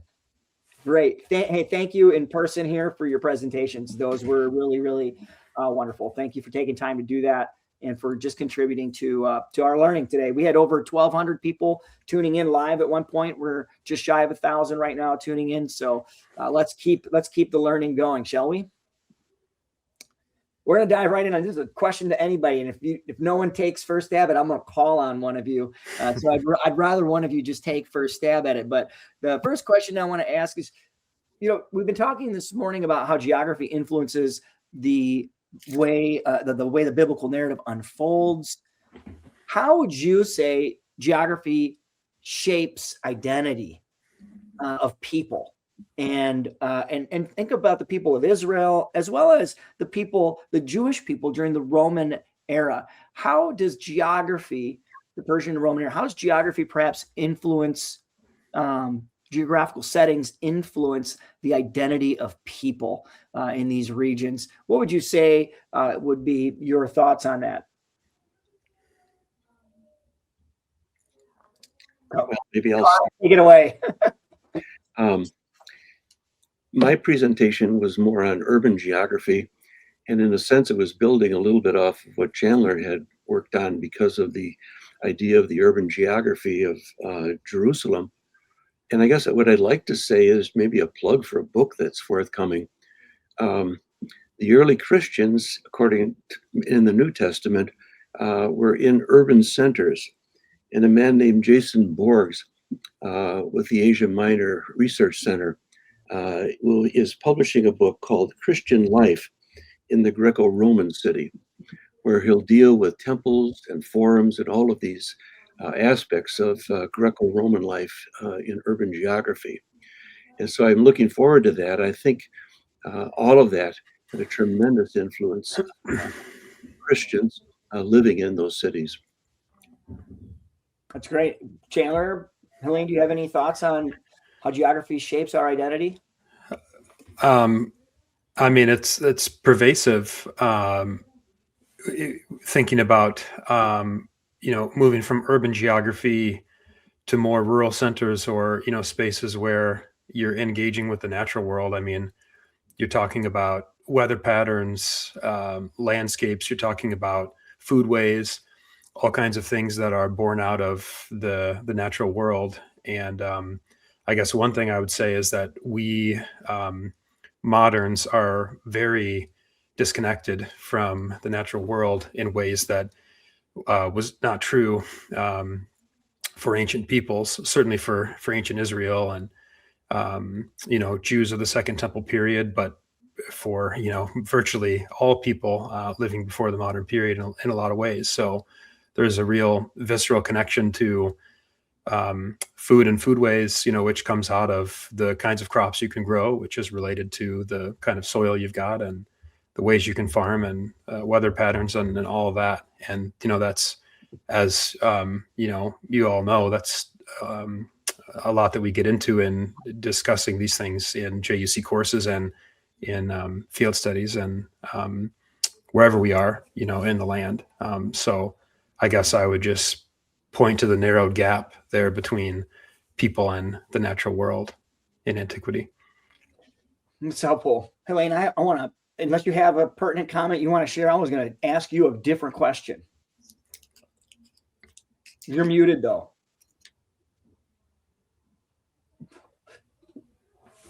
There you go. Nope, you're still muted. All right. We'll let you figure that out, and I'm going to keep moving. Chandler, I'm going to ask you this question. Someone are wondering, the ancient road systems of Israel, Jordan, these places, do we still have access to these routes today? Are they still roads that we could get to, maybe Jericho Road or things like that? Could you give us a little bit of insight into that? Sure. It's a tricky subject because before the Roman road system, there's not a ton of archaeological evidence of ancient roads. As I'm sure a lot of people know, the Romans built, very well-made roads, and in some cases we have big pieces of them. But we can always look at the geography to help us reconstruct road systems. So during Dr. Hoffmeier's presentation, he was talking about how people would probably travel through wadis or valleys in the Sinai. It's interesting, in the area around Jerusalem, it was different. You didn't want to travel through valleys because it took more energy to go up and down from hills to valleys. And you might have engaged with predators who lived in ancient times in the vegetation in the bottom of valleys, like lions or bears. And there are other reasons you would want to stay on a continuous ridge near Jerusalem. And so there's all kinds of examples of continuous ridges where we know there were roads. Of course, down on the coastal plain, travel was a little bit easier, but you would have avoided, sands and swamps and things like that. So there are natural features we can look at to help reconstruct roads. And there's other evidence we can look at too. But I guess the short answer is, yeah, there's a way that we can try to reasonably reconstruct where ancient roads ran using all these different lines of evidence. And you think about a road that worked back then because of those exact features. That's the roads today that we want to use. Carl, you look like you want to say something. I do. we had a presentation by Jim Munson in the center of all of this. And I'd like to just say that the 7 regional maps that Jim has produced, in my opinion, have the best presentation possible, given the difficulties of the road system in ancient Israel. I remember standing with Jim at Bab Edra, looking at a ridge going up into the Transjordan area, and he's trying to decide whether the road goes on the right side of the ridge or the left side of the ridge. Those maps in the map set that he has at Biblical Backgrounds is really terrific for the road system, at least what is available with all of the, well, anyhow, the best. That's great. And again, for those of you who maybe missed that opportunity for the maps, you can go to biblicalbackgrounds.com, and those paper maps are awesome. We mark them up all the time. They'll ship you a copy. If you take a class with JUC, you're going to get these maps. We mark them up ourselves as we go. And I agree with you, Carl. They are great tools and resources. I am just curious about which way did you go? Which ridge did you take? Right or left? I don't know. Put it on the map yet. Yeah, okay, Helene, you're back and you have audio, right? Can you hear me? Yeah. So Chandler just mentioned, bears and things like that, and someone had asked the question about, are the wildlife and animals, things that we read about in the biblical narratives, are those things still dangers today, obstacles maybe that the Israelites might have faced on their journey, or today would we face those as we're journeying through the land? Yeah, that's interesting, because I think of a story of someone Phil, who worked at JUC years ago, who went on a date with a person who eventually became his wife. And they went to Engedi, and they were sitting, apparently the story that I heard, were sitting on this big, massive boulder. And then all of a sudden a leopard came out of the bushes. And so they sat still. And so there is still wildlife that was back then probably much more common in more numerous numbers. But so anyways, they both survived and got married. And so, but of course, if you're traveling, you can easily in the desert drive through wild camel packs all over the place, even in the Galilee when we were up on in the Golan Heights, looking down and seeing wild boars that are mentioned in Scripture. So you do have a lot of the same, wildlife, and also domesticated. Of course, donkeys are everywhere, and camel farms. I remember in Jordan walking through a camel farm. So they felt a little bit more friendly than the wild camel packs we drove through in the south. So yes, there are still a lot of the animals that we read about in the biblical text. Now, I haven't seen a bear and I haven't seen the lizards, but there's no doubt that all the critters of the wilderness that are mentioned in Scripture are still very much in the wilderness.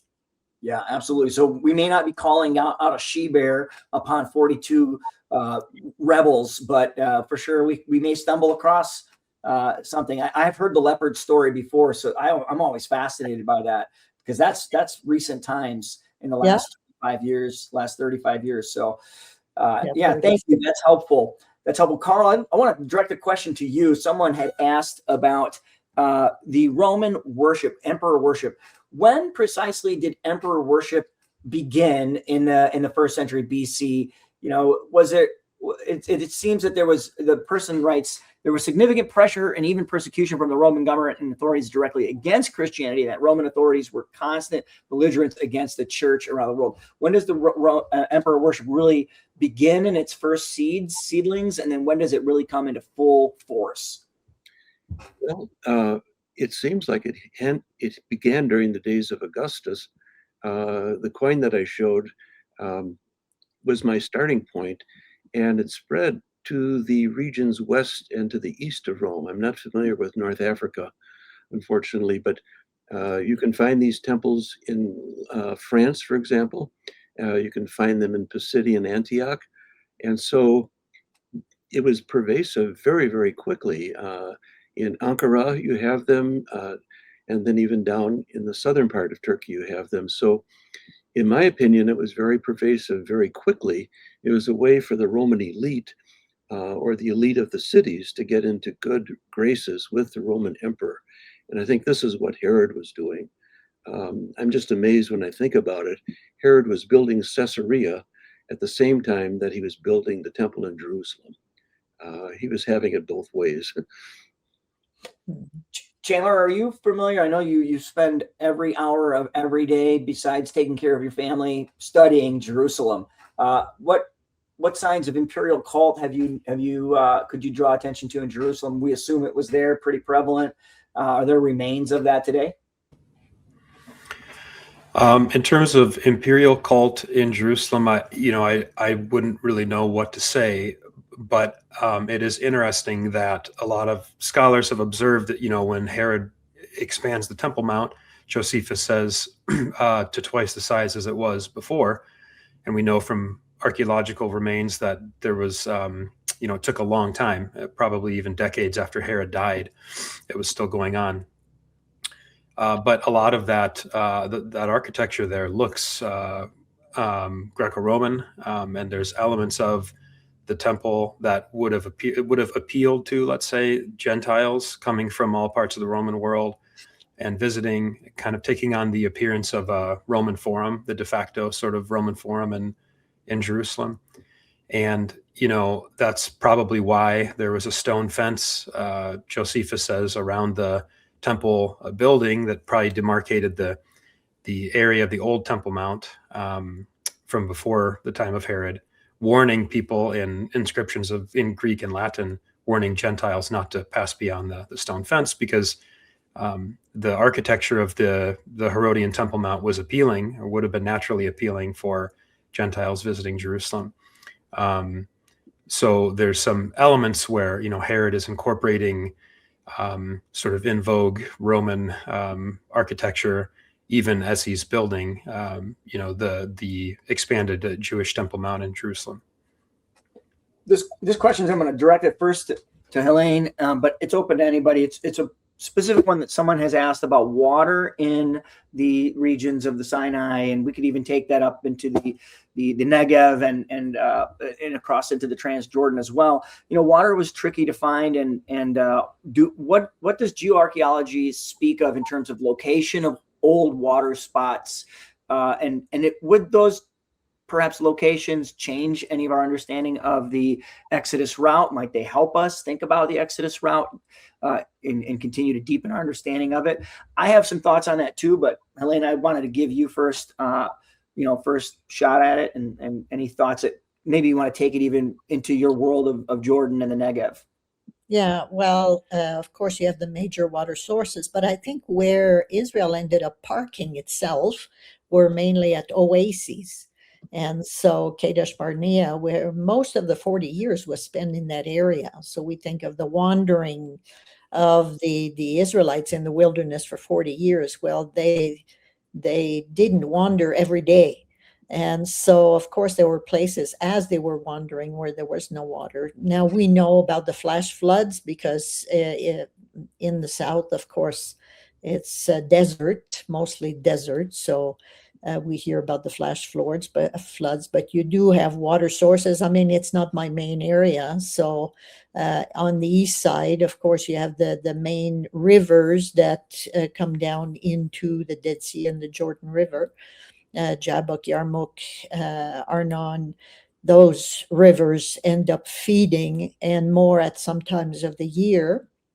Of course, in the spring, where you have the snow melting from Mount Hermon, coming south, coming down towards the Dead Sea. So, but in the desert, I think were more oases, places where they were able to dig wells, where you would have water, where they plan on staying longer. But the challenges in the desert, of course, the Sinai is a large area. So, but most of the 40 years were spent in the northern part of the Sinai Peninsula, where you had more likely more water resources there. I think is a great point. They spent a lot of time in places where there are oases. One of the things that I think we all run the risk of doing in this field of contextual background studies is we love to understand the world of the Bible better. We want also, there's part of us that has a perhaps bend towards apologetics, wanting to help support the veracity of the text and things of that nature. And one of the things that can happen sometimes in our field, we've all seen it with over the decades and eras, is there can become a disillusionment, I guess, of a miracle. And I think we run the risk of massaging out miracles at the sake of saying, well, this was all natural phenomena or whatever, which I want to be careful of. So someone had asked earlier about the water sources, was there a miracle when Moses hit his staff against the rock that brings water out? We know that in parts of the Negev, we know that there's water galore in the reservoirs that flow through our lovely limestone karstic formations. And so hitting a rock, perhaps in the book of Numbers, when they're up in Wadi Zin, which Moses does disobediently to God, right? We know that God told him actually in the book of Numbers to speak to the rock, and he hits it instead, which is what he did back in Exodus in a completely different location, which was more granite in geographical terms. I think there's some things there that are at play. God is about doing a miracle in the eyes of people. And I know that Moses' hitting of the rock is his knowledge and understanding of the geography and geology of what's going on, I think, in the limestone galore area of the Negev. But then when he's in the very beginning, when God told him to hit the rock in Egypt, I wonder if you could speak more to that. Would you agree with that? Disagree with that? Yeah, I think that's it's a great point that sometimes we think hitting the rock that he just hit willy-nilly anywhere on the rock when God told him to speak to the rock. I like the idea that he was a shepherd in the wilderness for 40 years. So he knew as a shepherd how to find water sources and where the crusted areas were, where you could break the crust and get water coming out of what seemed to be water coming out of the rock. But the problem was the disobedience and not speaking. Speaking to the rock would have been a miracle. Hitting the rock when you know where to hit as a shepherd is not necessarily a miracle.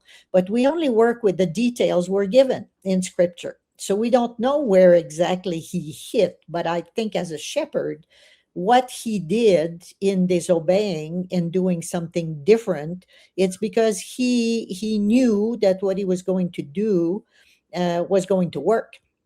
And so God said, you did not give me glory. You prevented my people from seeing my glory at work. So hitting the rock was not what God wanted to happen. Now, did he hit where there was a crusted area where he recognized as a shepherd the water could flow? It's very possible.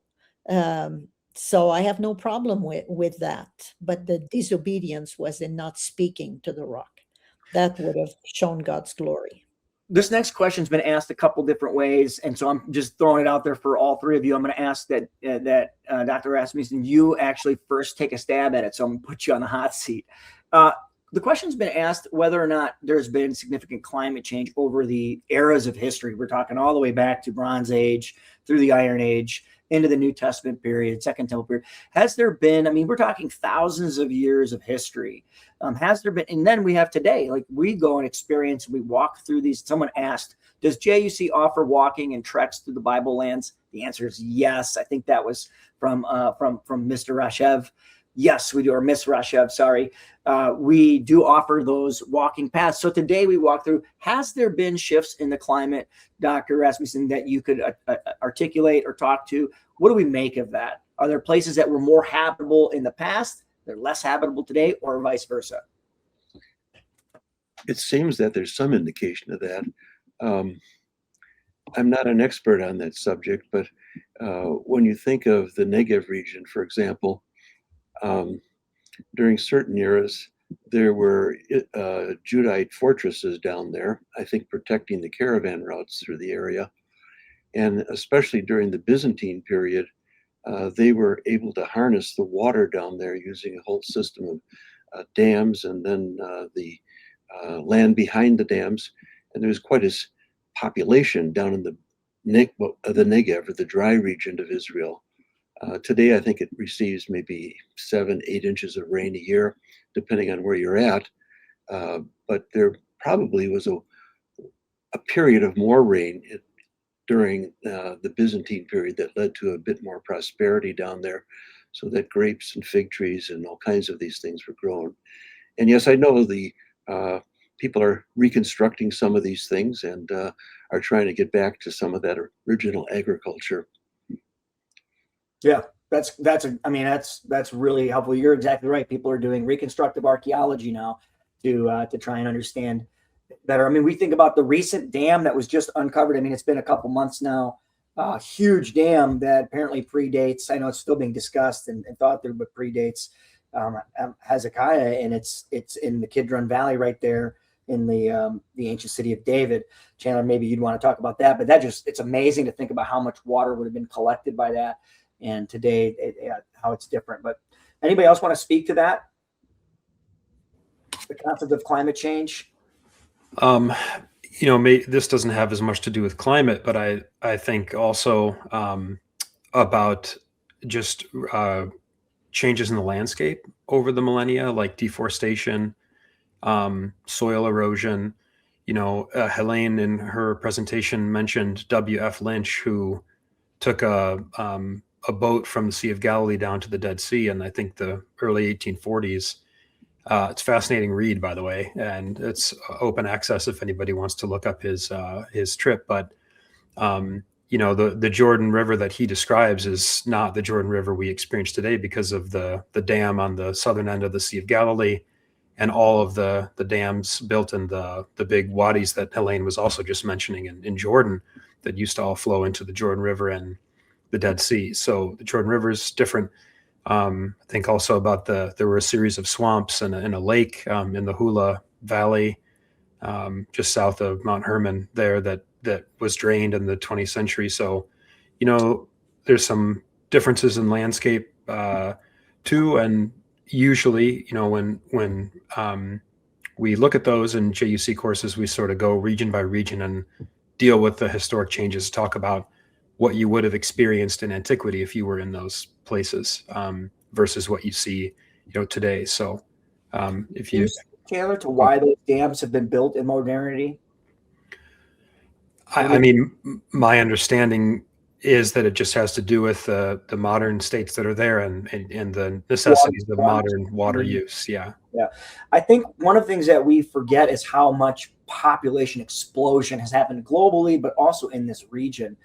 There are, nearly 10 million people just in Israel alone that we are aware of. It is a constantly growing region.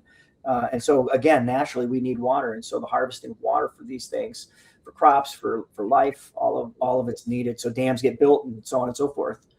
Helene, you want to add anything to that, or shall we carry to another question? There's many. Mhm. Let me ask this one to you guys. This one's from Dr. Monson, our beloved friend John, son of Jim Monson, who we got a chance to hear from earlier. And I always enjoy the things that John is thinking about and wondering. He writes this: in your experience in the church and in academia, why is biblical geography still so peripheral, or so it seems? I think we've all sat in churches and we've been in environments, perhaps in seminary, where it feels that the professor or the pastor is almost, doesn't care, or is whatever it is. Why do you think it's still so peripheral? And when JUC is continuing to try to show that it can be offer so much and illuminate so much. Curious if you have any thoughts on that. Again, this is an opinion. Yeah. I know. Well, I think, and thank you, John. I think it's a great question. Nice to hear from you also. But I think that most pastors, most teachers have not gone to Israel. And so there is nothing like going and experiencing the geography, the topography, learning about the geology and how significant that also is when you are in the land. So I would encourage, absolutely, if you're a pastor and you're teaching scripture, it changes your life. 3 weeks of your life will change you. You will never read the text again the same way. You will never teach it the same way. So number one for me is always to encourage people to go in the land of the Bible to really understand, because you see it, the proximity of the locations, the heights, the depths, the all of the details that you experience when you're there. If you've never experienced those, and you've read the Bible, you may love the Lord Jesus and have all your life, but experiencing the geography of the land makes a big, big difference in how you teach the Word of God. So, to all the pastors and teachers on this thread, I encourage you to go or to bring people. If you've gone before, go again and bring people with you. Bring people to JUC. My life was changed the summer of 1990 when I first went to JUC, and I've gone back many times since then, brought many groups. Why? Because I can see the transformation that takes place in people who go. I can see their teaching changes, their Bible reading changes, their preaching changes. So, John, you're asking why so many. Well, let's bring them to JUC, and just really have them experience it. Then things will change. Wow, Helene, that was a glowing endorsement for what we do. I wasn't paid for saying this, but I'll give you a high five later. I couldn't agree with you more. It's obviously why I'm doing what I do, because I believe in what this organization stands for. But curious, other thoughts from Carl or Chandler, if you have anything further to add to that? I'd just like to say amen to that. Amen. Yes. Learning the geography, even if it's a 3-week class, you can do some in-depth studies. I've often viewed that as a hermeneutical tool to help us interpret the Bible. So you can spend courses in learning Hebrew and learning Aramaic and learning Greek, but yet the geography is something that is also an exegetical tool to be used. So once you have that experience, it's just wonderful. And the second point that I've noticed is that in teaching people in the land, it's just amazing and very interesting / encouraging to see or to find out how many aha experiences they have. In a classroom, they might occur once a week, maybe once a month, depending on how good a teacher you are. But in the land, aha experiences occur by the hour. You're there. And it's a very, very useful exegetical tool. Yeah. Mm-hmm. I as you're talking, I'm just thinking. I just think about they happen, and they happen sometimes without us anticipating it happening. I've stood at the edge of Miktash Ramon in the wilderness down south in the Negev, and we watch these goats. I've shared this before publicly, so I apologize if it's a repeat. But we watch these goats just scurry up the landscape without any issue. They're walking on these ibex deer are walking without any issue on the gravel, trotting along on paths that are like that narrow on a sheer cliffside. And they got a whole line of family, ibex following behind them.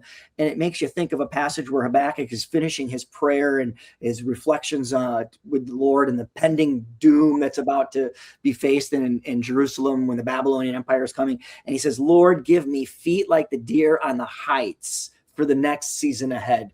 And I'm paraphrasing it, but I just think to myself, yes, make my feet sure and strong for that difficult path that I'm about to embark on, where my city is about to be invaded in a very real military moment. And it's but that moment of realization and being able to connect the text with the land in a way that can stir a heart and help us connect the dots. Because sometimes we read a passage like a deer on the heights, and it's like, what does that even mean, when we haven't had a chance or opportunity to perhaps see it and experience it and kind of have the gaping jaw of like, whoa. Can I just add to that? Yeah. I'm hearing a key word here, which is experience. And that's something, JUC has always strived to provide an experiential education. Yeah. And to John's question here, which also, by the way, hi, John, hope you're well. we in the church and in academics, experience isn't really necessarily a part of teaching. The classroom can be a very sterile kind of environment, and bringing people into the field is a powerful one that provides all kinds of ways to engage with it. Something I always recommend, or that I've found powerful personally, is trying to connect with your own local landscapes wherever you live. For me, that's West Michigan. Thinking about what watershed you live on, what's the local ecology, maybe the indigenous background to where you're living, and learning to connect with and appreciate those things, whether it's just the landscape, the seasons, the food, and local, hyper-local foodways. All of that can provide your own experiences, but also mental compartments that you can use when you're doing biblical study or on a JUC or other trip in the Holy Land, and making sense of what you're seeing there. It gives you a place to put that information and experience. That's so good. I couldn't agree more. I just got a couple of these like really minutiae questions here I'm going to ask directly to you. We're just going to go real fast so we can try to cover just a few last questions. The first one I'm going to ask Chandler. Let me see if I can find it here. We asked that one already. Chandler, is there any evidence on the eastern side of the Western Wall in Jerusalem? Is there any? Is the path of the eastern and the Western Wall where the vegetation grew? So the eastern and Western Wall is the path in front of the eastern and Western Wall where vegetation grew. The same path where Jesus led his disciples to a grapevine to give them a lesson right after the Passover. What are your thoughts on that? I'm not really sure what they're referring to, but in the presentation, I was trying to make the case that the eastern slopes of the Western Hill in Jerusalem never were really developed fully. And I saw another question about maybe some archaeological evidence for that. So maybe I'll just say something quick about that, which is that in terms of direct archaeological evidence, no, I can't provide any. But what I think we can say is, on those slopes, which it would be where you would walk down from the plateau of modern Mount Zion or the modern Armenian quarter or modern Jewish quarter, sort of down toward the Central Valley there to the east. As far as I know, there's not really good evidence for architecture there. And I'm just sort of trying to build a case based off of what we know, which is, that Jerusalem for a long time, for like its first 1,000 years of history or so, or maybe more, was located on the eastern ridge, by the spring there, the perennial spring, and then slowly was developed until eventually it came to encompass the Western Hill. So to my mind, a part of the use for the Western Hill during that 1,000 years would be a natural part of the agricultural hinterland of Jerusalem, where they would have developed it with perennial fruit trees, let's say, or maybe in limited places, plots for agriculture for annual crops. And, when you have a good fruit tree growing, be it an olive tree or a pomegranate, fig tree, it's hard to just cut that down for the sake of development. Ancient peoples wouldn't have viewed, development the same way necessarily as we do in the modern world. So to my mind, if there's all that agricultural development going on there on the Western Hill prior on the slopes there, it would have maintained that use probably until the end of the Judahite monarchy, when Jerusalem was destroyed by the Babylonians. But you can disagree with me. That's okay. I'm just trying to make a case. That's good. Carl, I got a question for you.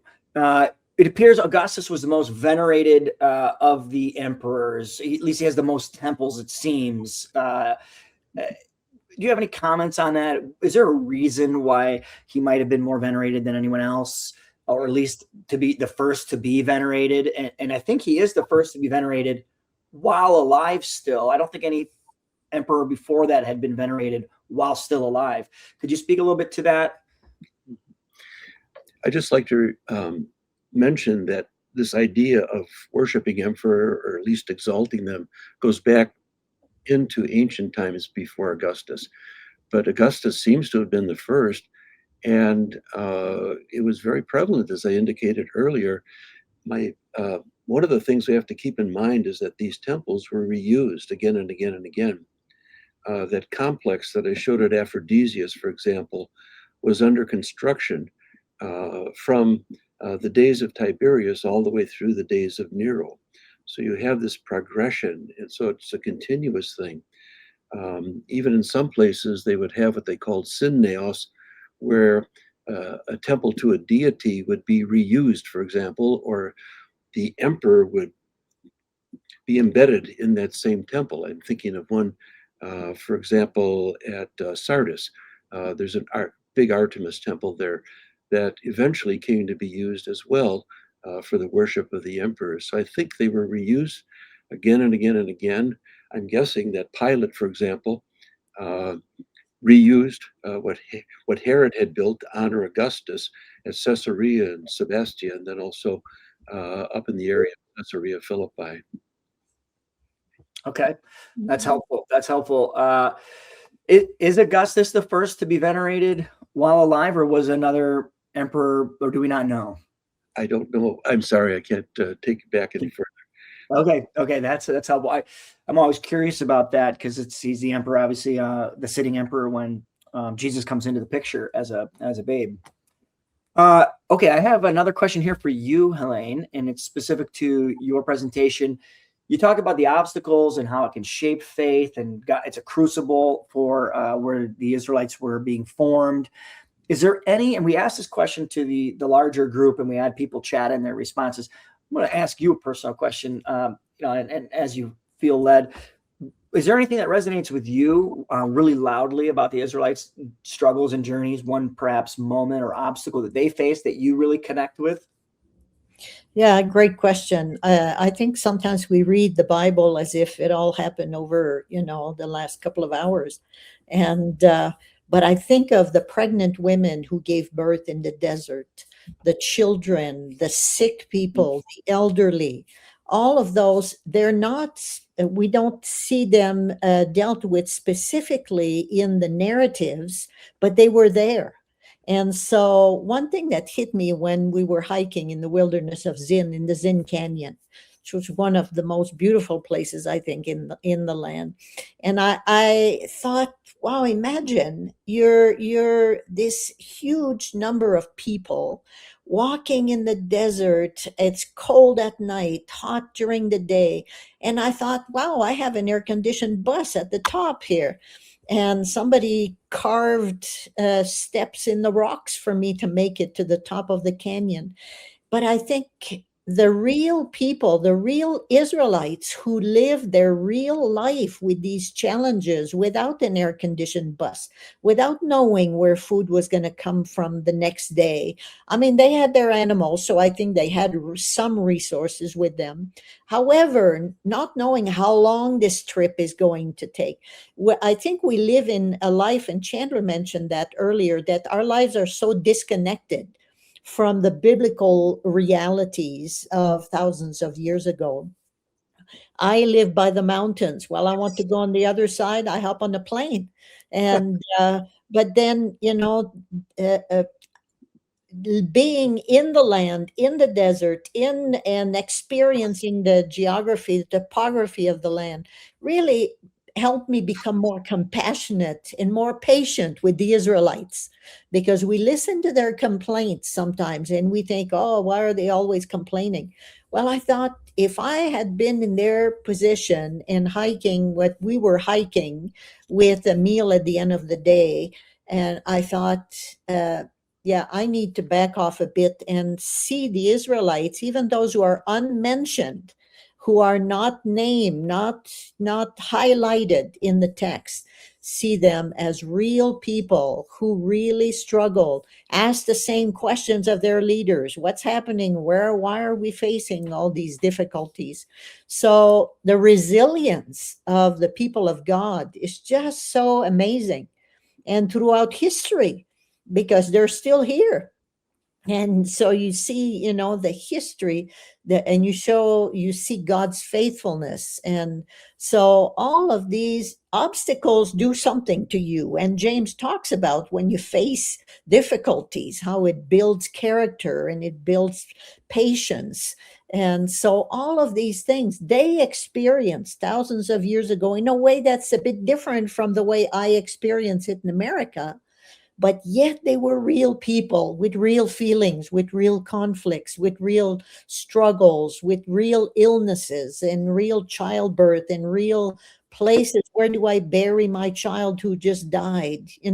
So I think there are a lot of things that are maybe not in the text that we need to slow down in our reading of the text and begin to appreciate that these people whose stories we're reading were real people, and they learned a lot, they suffered a lot, but it's the story, it's God's story and God's faithfulness. So thank God for their resilience and their willingness to continue to march forward towards the promised land.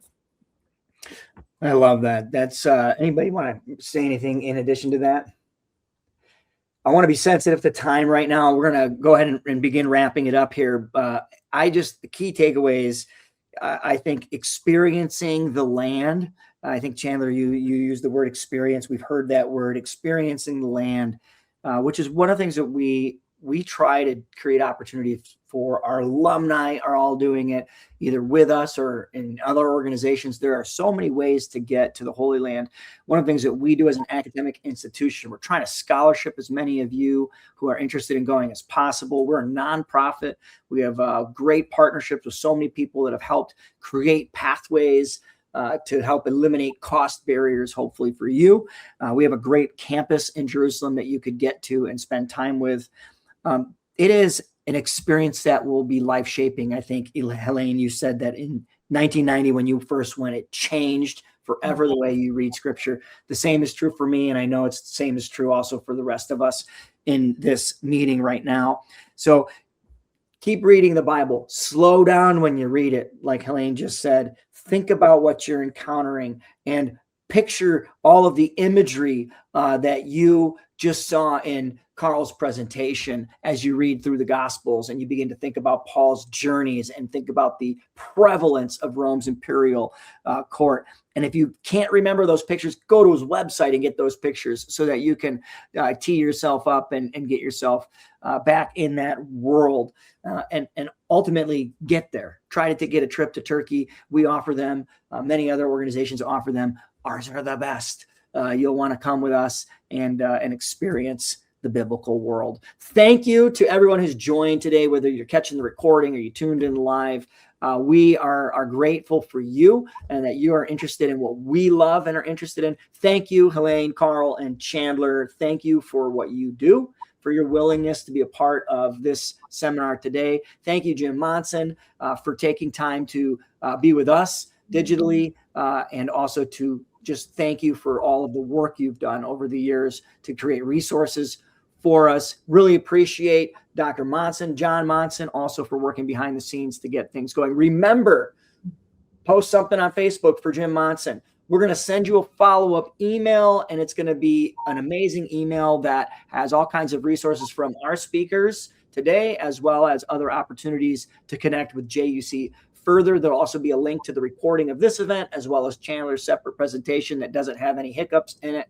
We want you to take a survey. Please take a survey. We read them, we look at them, we evaluate them, because we want to make sure we're giving out things that make sense and are helpful for people, topic-wise, everything. So we appreciate your feedback. It's very valuable to us. Should be 30 seconds long to fill out. Maybe a minute at most. Please help us so that we can continue getting better at planning our online events. Thank you. And I hope that the rest of your Shabbat is full of God's rich blessing in the days ahead. Shabbat Shalom. And don't forget to apply online for one of JUC's courses. Take care and God bless. Mhm.